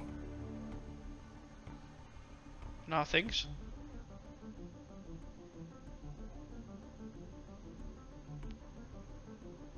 They'll be provided at the front. He nods to the guard and the guard turns round. The other guard steps forward and he starts to undo your Thorin shackles first, followed by Nagin. He starts to work his way around.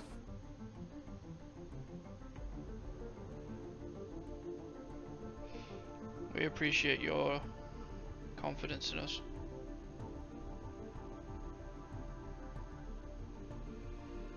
You have my oath? Well, I appreciate that. I don't want to see you in here for the wrong reasons.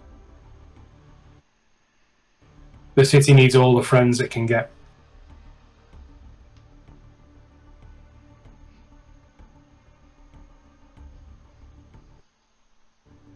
We are not your enemy. And I'll go up and shake his hand.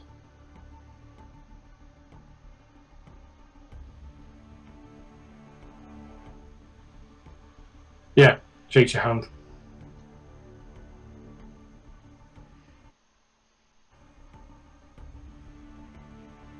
That'll be all. Yep. And the doors are open. Thank you for your leniency. It's not leniency.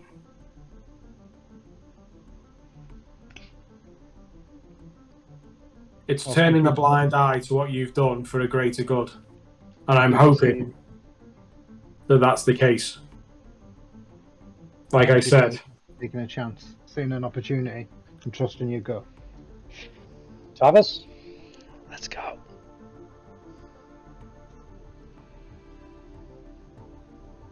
Leave. Yeah, you head out. As you head out into the courtroom and back round into the waiting room, you see that a guard is coming from one of the side rooms with gear that he's just sort of laying on the floor. You see the crossbow and the rapier and the staff just sort of being laid on the floor in the centre. The shield. The guard looks at you and says, "You may take your things and you can leave through that exit." Is the shield there? The shield. It's all there, isn't it? Everything that was taken was given back. Okay. Cool. Including the sling. Including the sling. Sick. Right, let's get out of here. Yes, let's. Right, Morthos. You've been freed now for a few hours. Mm-hmm.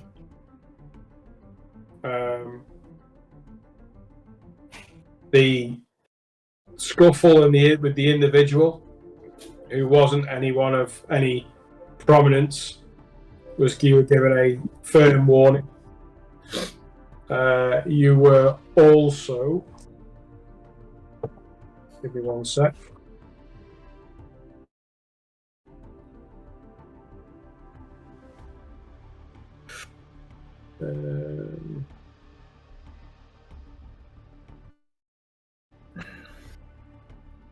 You were also given a fine of 500 gold.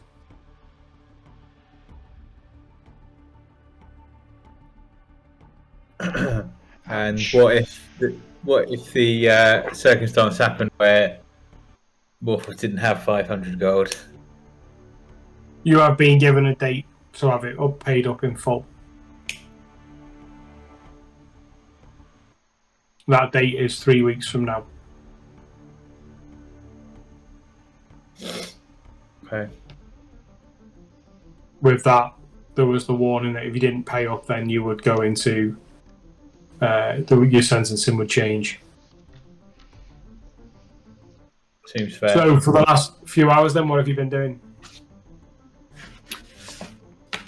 Well, milling around, seeing if I could extract some gold from passers-by. You know, begging on the street, really, and eyeing up any potential looting spots that I could potentially utilise. Making a note of them. Have I seen anything like that potentially? Are you pickpocketing? Yeah, pickpocketing, looking for open windows. You know, anything. I'm pretty desperate at this point, so. Okay. All right.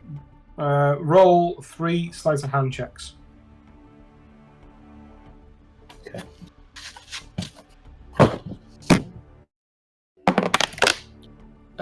15. -1, yeah, 15. Okay. Second one. 15 again. And 3. You managed to Get yourself locked up in prison. You managed to get yourself 12 gold. Okay. Nearly there. Roll me 2 stealth checks. Dex modifier is awful. That is, to be fair, it's 18. 17. Okay, second stealth check. 2. 19. You are caught on the third go.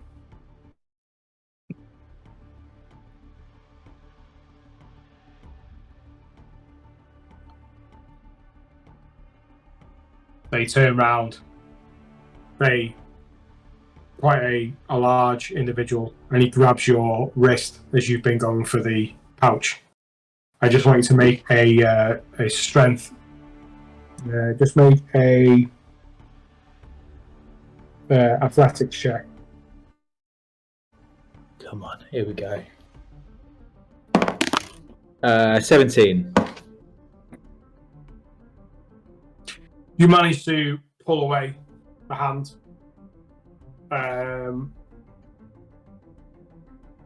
I rolled a 14.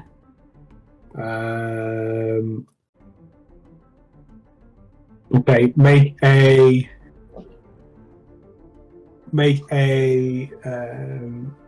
dexterity saving throw. Oh, fuck. Natural 1. So you stumble.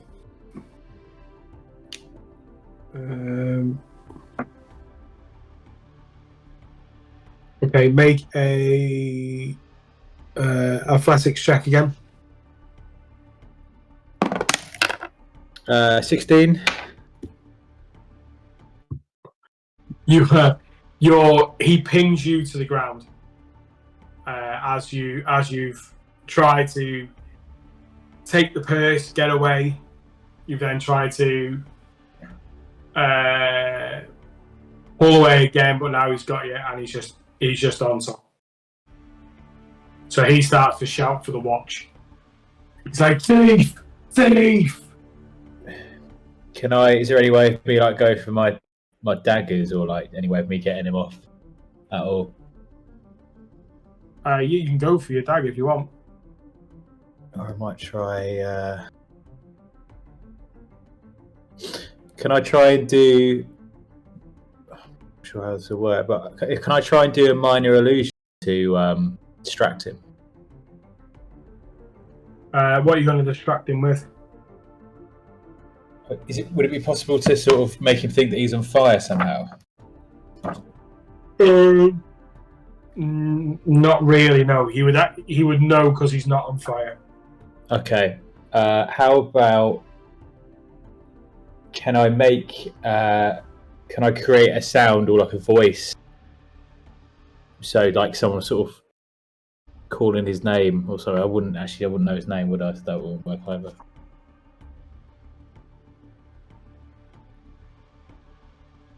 Okay, how about can I cast friends on him?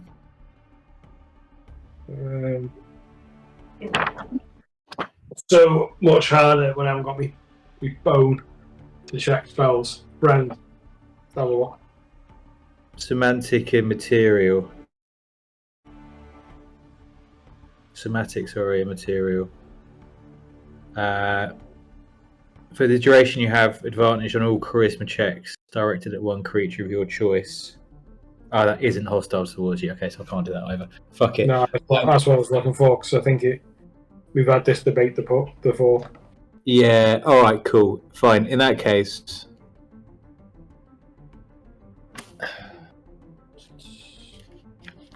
Let me try... Can I just try and sort of push him off then, like, with a... I don't know. You can try, yeah.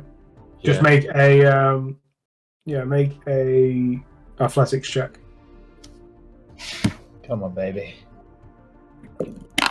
That is 16. 18. He's got you pretty pinned. He's shouting for the watch. He's like, "Watch! Thief!" Is there anyone passing by that I can see, that I can get the attention of?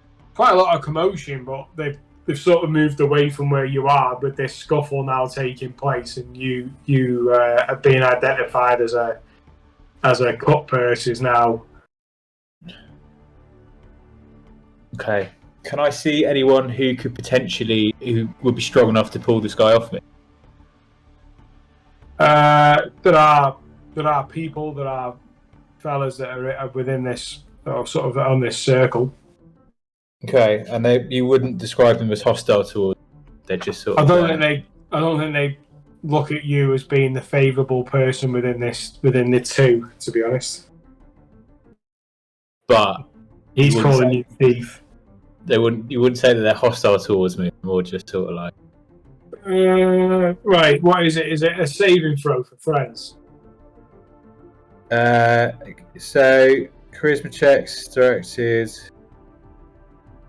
Violent towards you. It doesn't.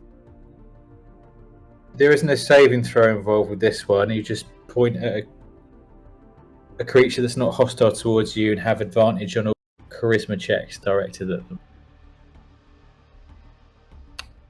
I basically want to charm someone into helping putting this guy off me.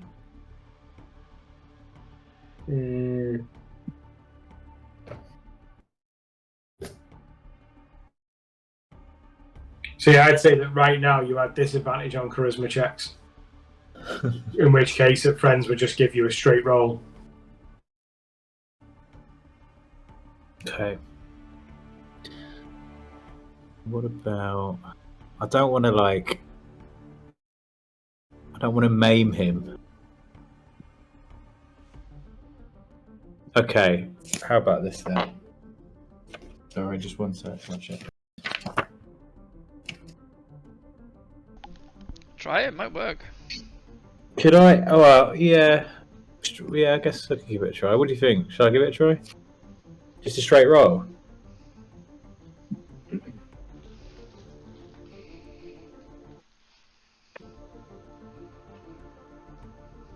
I love this. This is great. It's up to you what you This do. is awesome. Just Hot seat.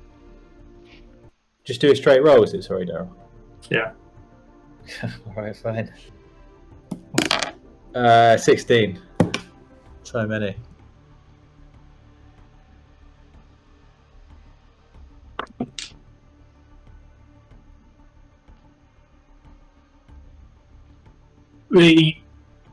There's an individual that runs over and he tries to part you, just to sort of seeing a fight and trying to part the two. He sort of puts his hands, just trying to get him off and give you a bit of breathing space. But that's all he's giving you. He's not tearing him away. He's just giving you a bit of space, trying to pull the weight away from you. So you can try and make a strength check. Yeah, fuck it. Yeah, why not? Just make that with advantage because of him just trying to keep this guy. He's sort of saying, "What's going on? What's going on? Why? Hold off." Right, sweet. Which strength am I doing? Strength. So The athletics check. athletics, yeah. All right, so that was fucking hell. That was 9. So this one is 19. Not natural.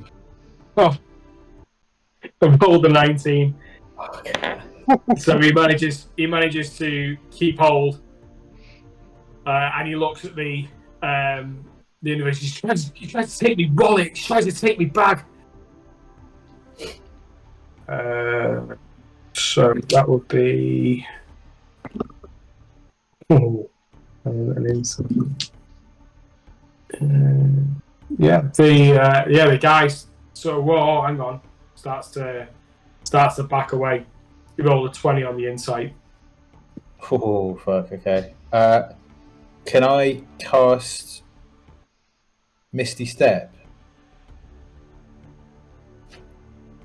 Briefly surround a silvery mist, you teleport up to 30 feet to an unoccupied space that you can see. That's the one. I would say yes. Okay. I just want to do that and then bolt, basically. With my winnings.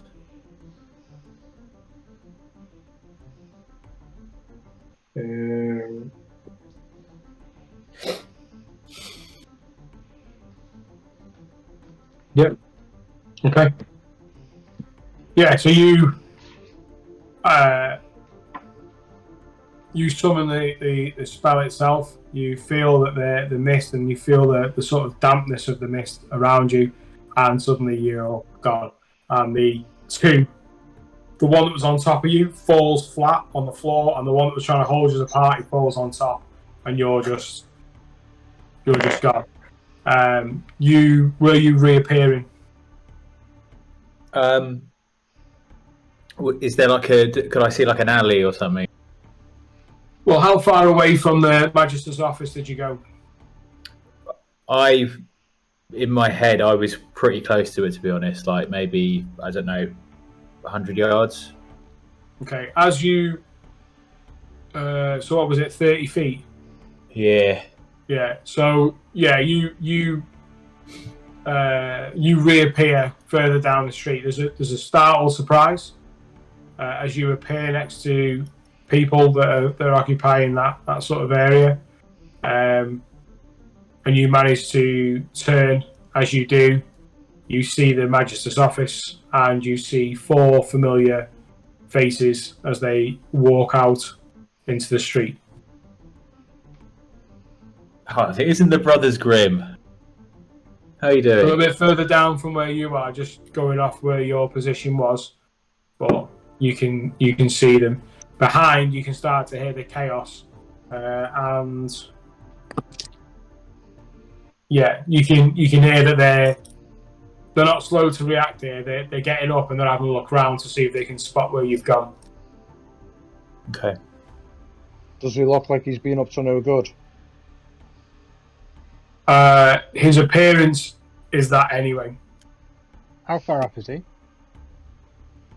Probably about 60 feet. Did we see him apparate, or did we ran around the corner? Just roll a. Well, actually, what's your passive? I rolled 8. 16. I think Isla, your passive is really high. I think you may have just roll a stealth check for Morphos, please. Stealth. Yeah. Cool. What's your passive for Isla? 19 or something like that. Something stupid. Isn't it? It's like Let me start out. 15. mega. 16 is my passive. 16. I was only 3 off. But what was your stealth? 15. Okay, so yeah, Isla clocks it straight away. Ah, up to no good, are we? We could say that. How are things? Well, I could really fuck up your day, couldn't I? He could. You did that earlier anyway. Give You've me only one been reason. out 5 minutes. Well, I have a certain debt that I need to pay, which I didn't have before I went into that cell. So I set about trying to pay it off straight away. You just bring better and better news, don't you? I do. Should we get out of here? Oh, we definitely shall be doing, yeah. We are getting out of here. I don't know about you. Been caught in the act out. I'm assuming that we can hear people shouting thief and stuff like that. Yeah, there's a bit of commotion sort of heading your way. So we've all just been let out of custody. You're on the rob, and we're taking you in? Come on, lads, do us a favour. I mean, we did say we were gonna surf the city. So turn them in, yeah. That would be the definition. Because I'm seeing no upside of not turning them in. We can team up. I have a very specific set of skills that I can help you with. Sneaking around it clearly isn't one of them. I have connections in the city. I'm a skillful bounty hunter. I have a thirst for adventure. I've burned already in that profession. I'm gonna start walking away. Come on, gents, just give me a chance here. I've got nobody. What I'm asking for is a couple of hours of your time just to assist me in this little predicament that I'm in, and then I'll be on my way. So you've got nowhere to stay tonight. No, And how much did you manage to rob? a couple of gold pieces. Do I believe you managed to get a couple of gold pieces? Roll insight. Roll deception check for Morphos. Oh, 16. Oh, okay. Oh shit. 20, not natural. Yeah, you don't think he's lying, whether you think that he's not capable of getting any more than that or what. It was only well, 12. Well, for all those gold pieces, you can stay in our tavern tonight.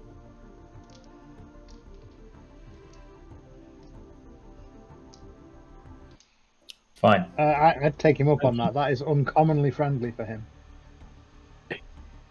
Maybe he is. Yeah, bear in mind, I'm charging him gold pieces for a night in a tavern, which I'm pretty sure is fucking miles above the rate. It is miles above you. Well, I Especially don't have when much we of a don't choice. have a room. Oh, we have a room. He's sleeping with the Myconid. And we do have Ulfgar's room now. Yeah, we've got Oboe's room as well. To be fair, I think it's probably worth speaking to Frederick about this, maybe sorting out some simple rooms. For simple people. Like this simple man. I'm not Boss, fussy. can you tend bar? So one of my many skills, which I spoke to you about a moment ago, bartending is definitely up there. Yeah, you might be. You might Pretty- be owing us a favour. I'm pretty sure Frederick is not going to be happy with us fucking giving away his job. You How guys, about instead of handing over this coin? How about instead of handing over this coin, we can repay the favour in some other way? I really do need all of that coin and more, actually, a lot more. Or you give us that Shades coin. of gay. Yeah, or give us that coin and think of it as an investment. An investment. Of your ass If you- not if going you- back to jail right now. And if you really do have these skills to which you purport, then you will be able to figure out a way to make some money. If you're useful to us, we'll help you out. But right now, we need the Okay. coin. guys, can we get away from the magistrates? We need to get Let's going. get the fuck out of here. I agree. Let's go. Show me to this palace that you speak of.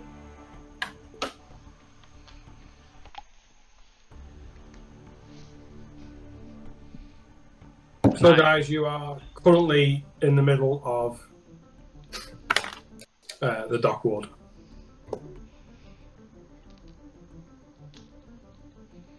Taxi! Yeah.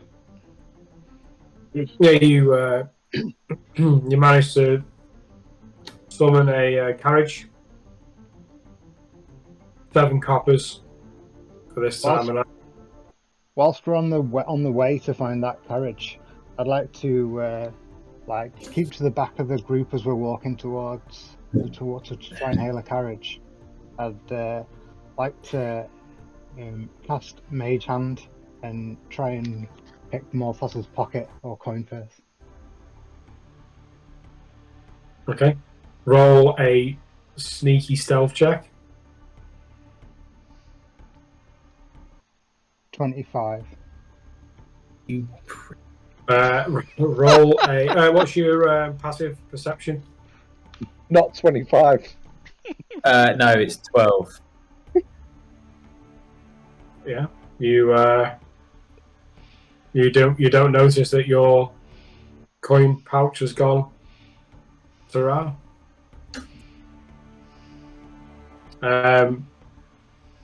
Yeah, Tavish, you find that this pouch has got 12 gold in it. Cool.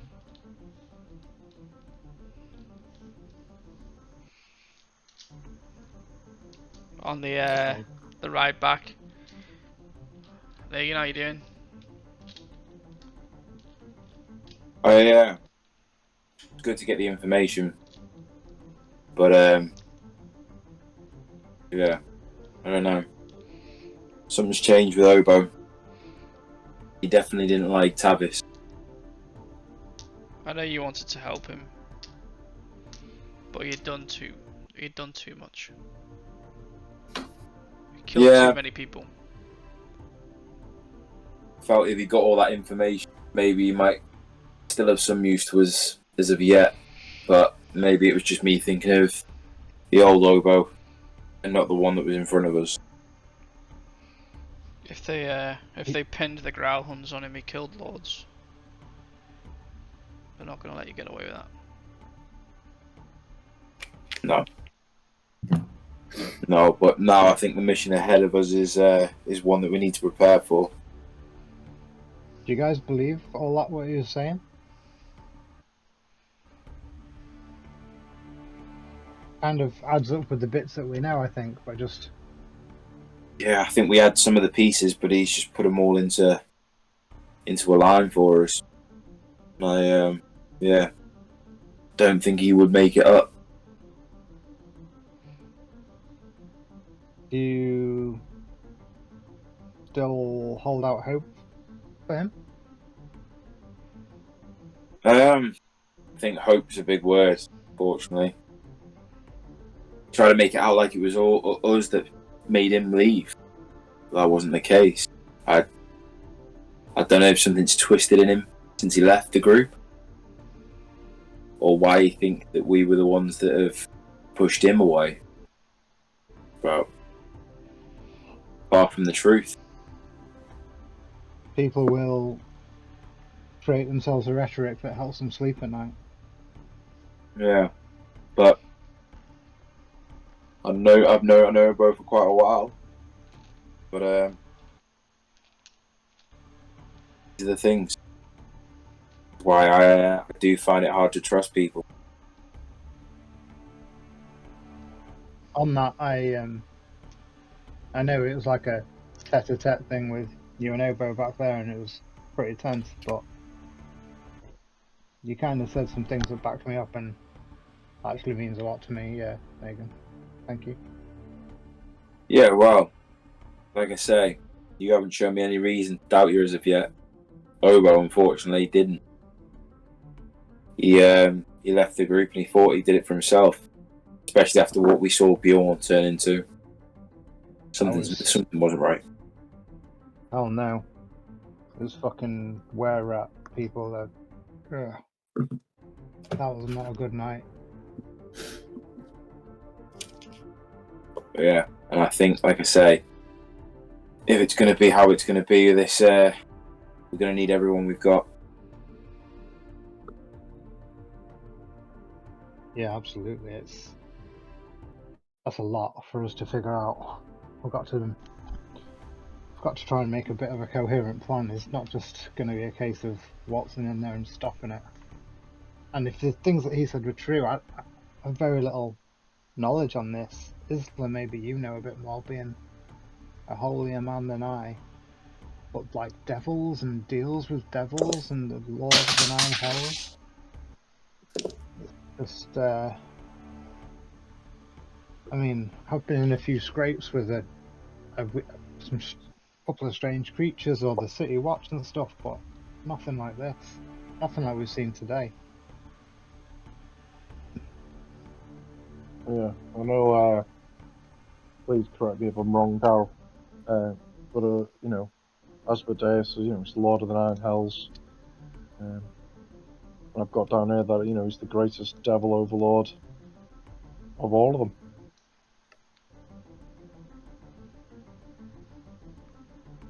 But he's made a deal with the Cathalantes, and the Cathalantes are trying to get out of it.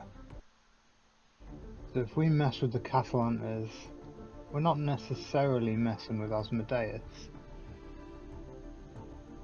No, so if we fuck with the Castellantes and prevent them from killing one shy of 1 million people, was it, and giving them one shy of 1 million gold, then we're condemning 2 innocent children to a life of purgatory and hell.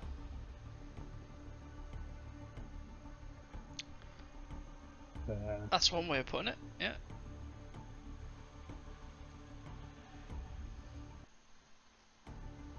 So there's as far as I can see, 3 options. We have option 1. We kind of help the Castellantes, give them the gold, let them kill nearly 1 million people and save 2 innocent children. Fuck the Castellantes over, save 1 million people and send 2 children to hell. Or save the people, get the money, and somehow save the children and somehow break the contract in an ulterior way. I really don't feel like I know enough about devils and contracts. Because I don't know whether the contract would be with the devil or that specific one, and if they were to perish, that it would be broken. Or the contract is made, and regardless of the person who they made it with, it will happen anyway. Would I know that? Would I know anything about devil contracts? Make a religious check. I've seen the movie Ghost. Ghost Rider's pretty cool. No, it wasn't. I liked it. Religion, yeah. 11. You know more of what a contract is than the devil side of it, so you're just surmising them. I mean, I can, we've got tomorrow to prepare, and then the day after is the day of the party. So maybe I can try and do some research on devil contract and see if we can get to the bottom of what that looks like. But I mean, perfect world is we can break the contract without killing either 2 innocent children or 1 million people. I don't want the Catalanta's kids to die, but the Catalantas are kind of responsible for that if that happens. More so, I'm keen to save the. Was it 99 souls? I thought it was one shy. Was it one shy of 1 million souls or one shy of 100 souls? One shy of 1 million souls. One shy of 100 souls. Yeah, so 99 people versus 2. But still, the innocent 2 shouldn't perish. They shouldn't. For the parents' sins. But the die might be cast in that direction. If we can stop it, we can stop it. But I mean, maybe we can just stop the party. What's just not to break what's Isler's alignment? Chaotic good.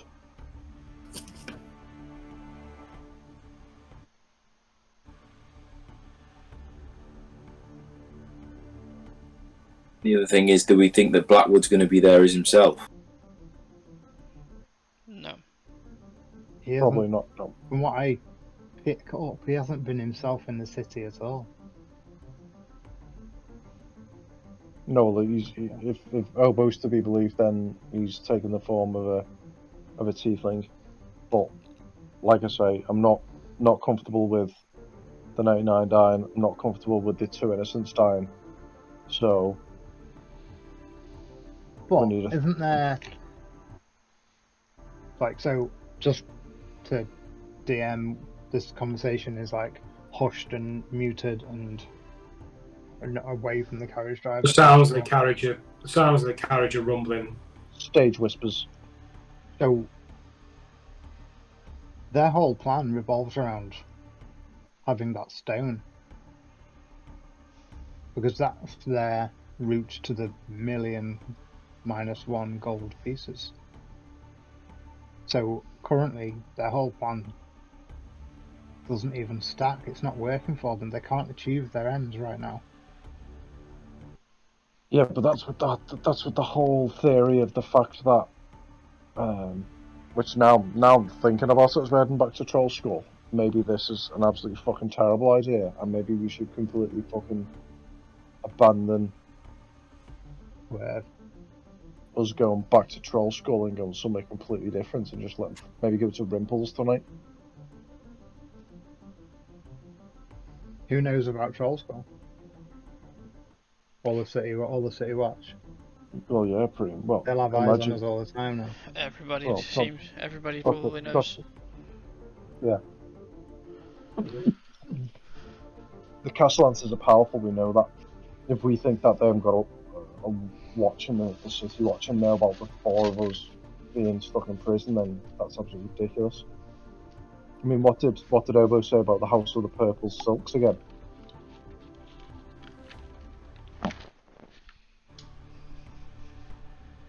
That's where Blackwood was. Blackwood, yeah. That's where it's kind of hard to take on Blackwood. I think we're this is the problem right now, but Asmodeus' plan's bigger than this. Yeah.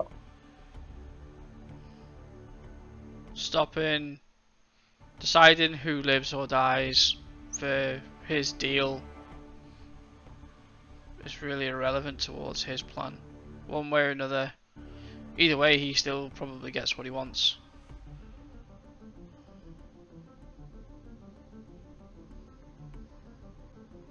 What does he want? What does the Lord of the Nine Hells want? He's already the Lord. Like, I don't even understand any of. Would I have any knowledge, actually, Daryl, about what that might be or what? Feels quite you can either roll a history or religion check. Or the fourth option is we speak to Barnabas, tell him of the contract and all that wonderful jazz. Stevie's got 99 souls in his prison cells in around about the nearby cities that can get here within a couple of days. Get the money and pay the devil off, save the 2 children, and kill 99 criminals. And for the Castellantes, putting them in prison and freeing the children up so that they can live an innocent life. Yeah, but what I'm thinking is, after he's had these 3 sacrifices, does he get a place here? Is it a case of 3 souls willingly given, or 100 souls unwillingly taken?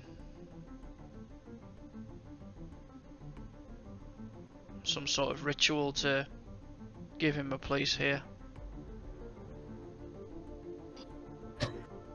Place here? What do you mean? Among our plane. To what end?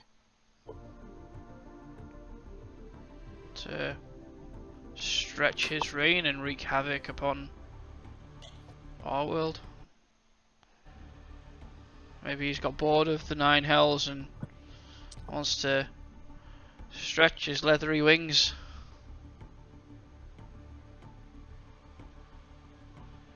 Shit.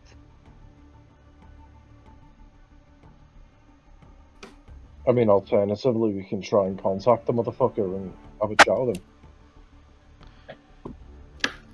Contact Asmodeus. Yep.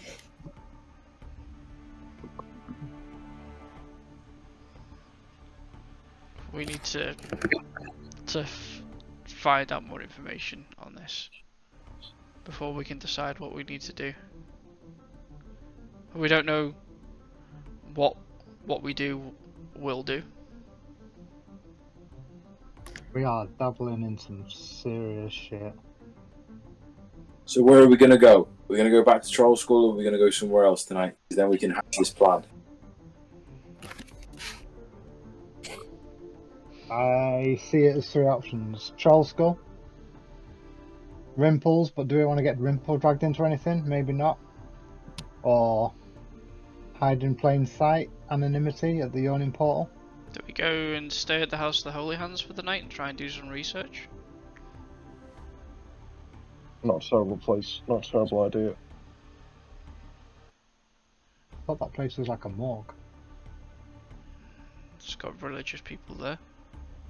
As a morgue.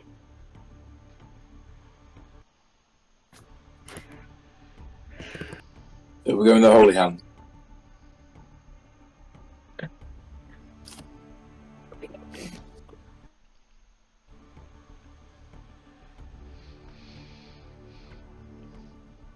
Yeah, either that or go to some unknown little tavern side of the road, anonymous jobby.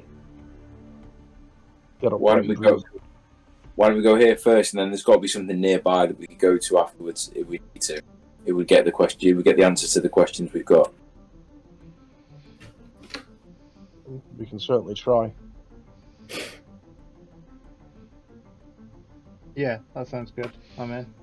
I nudge the driver and say, "Sorry, sir. We just remember we needed to go to the House of the Holy Hands."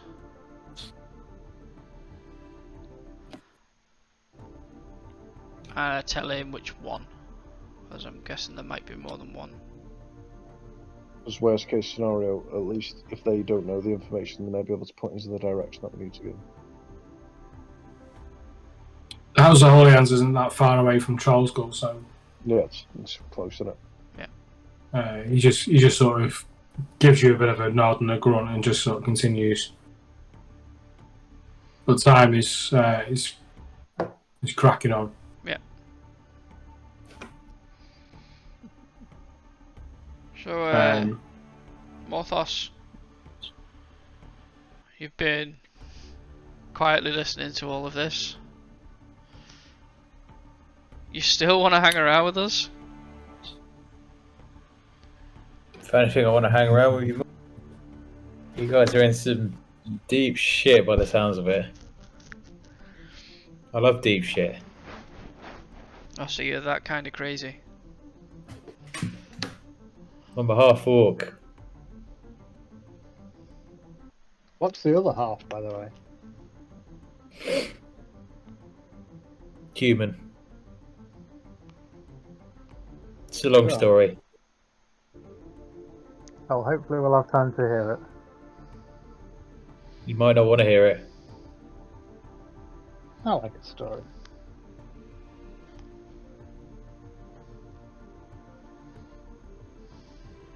But yeah, these guys sound like some serious bad guys, and yeah, you know, as I said, I'm more than happy to help in any way that I can, and yeah, I'm sure there's going to be gold for everyone at the end of it. And you'd count yourself as a good guy, I assume, by the way you phrased that observation, is that right? I would consider myself a good guy. Many others probably wouldn't. I can see where you're coming from. Considering where we met.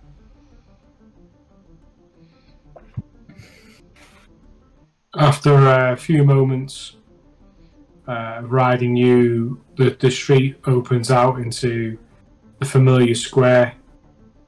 Open square in front of you with the House of the Holy Hands in the centre. As the carriage comes to a stop, he charges you 7 coppers. You have a look and you can see that the familiar light from inside is not there. Doesn't look like there's any sort of sign of Sikaris at this point. But obviously you're still in the carriage. And I think that's where we'll leave it for tonight.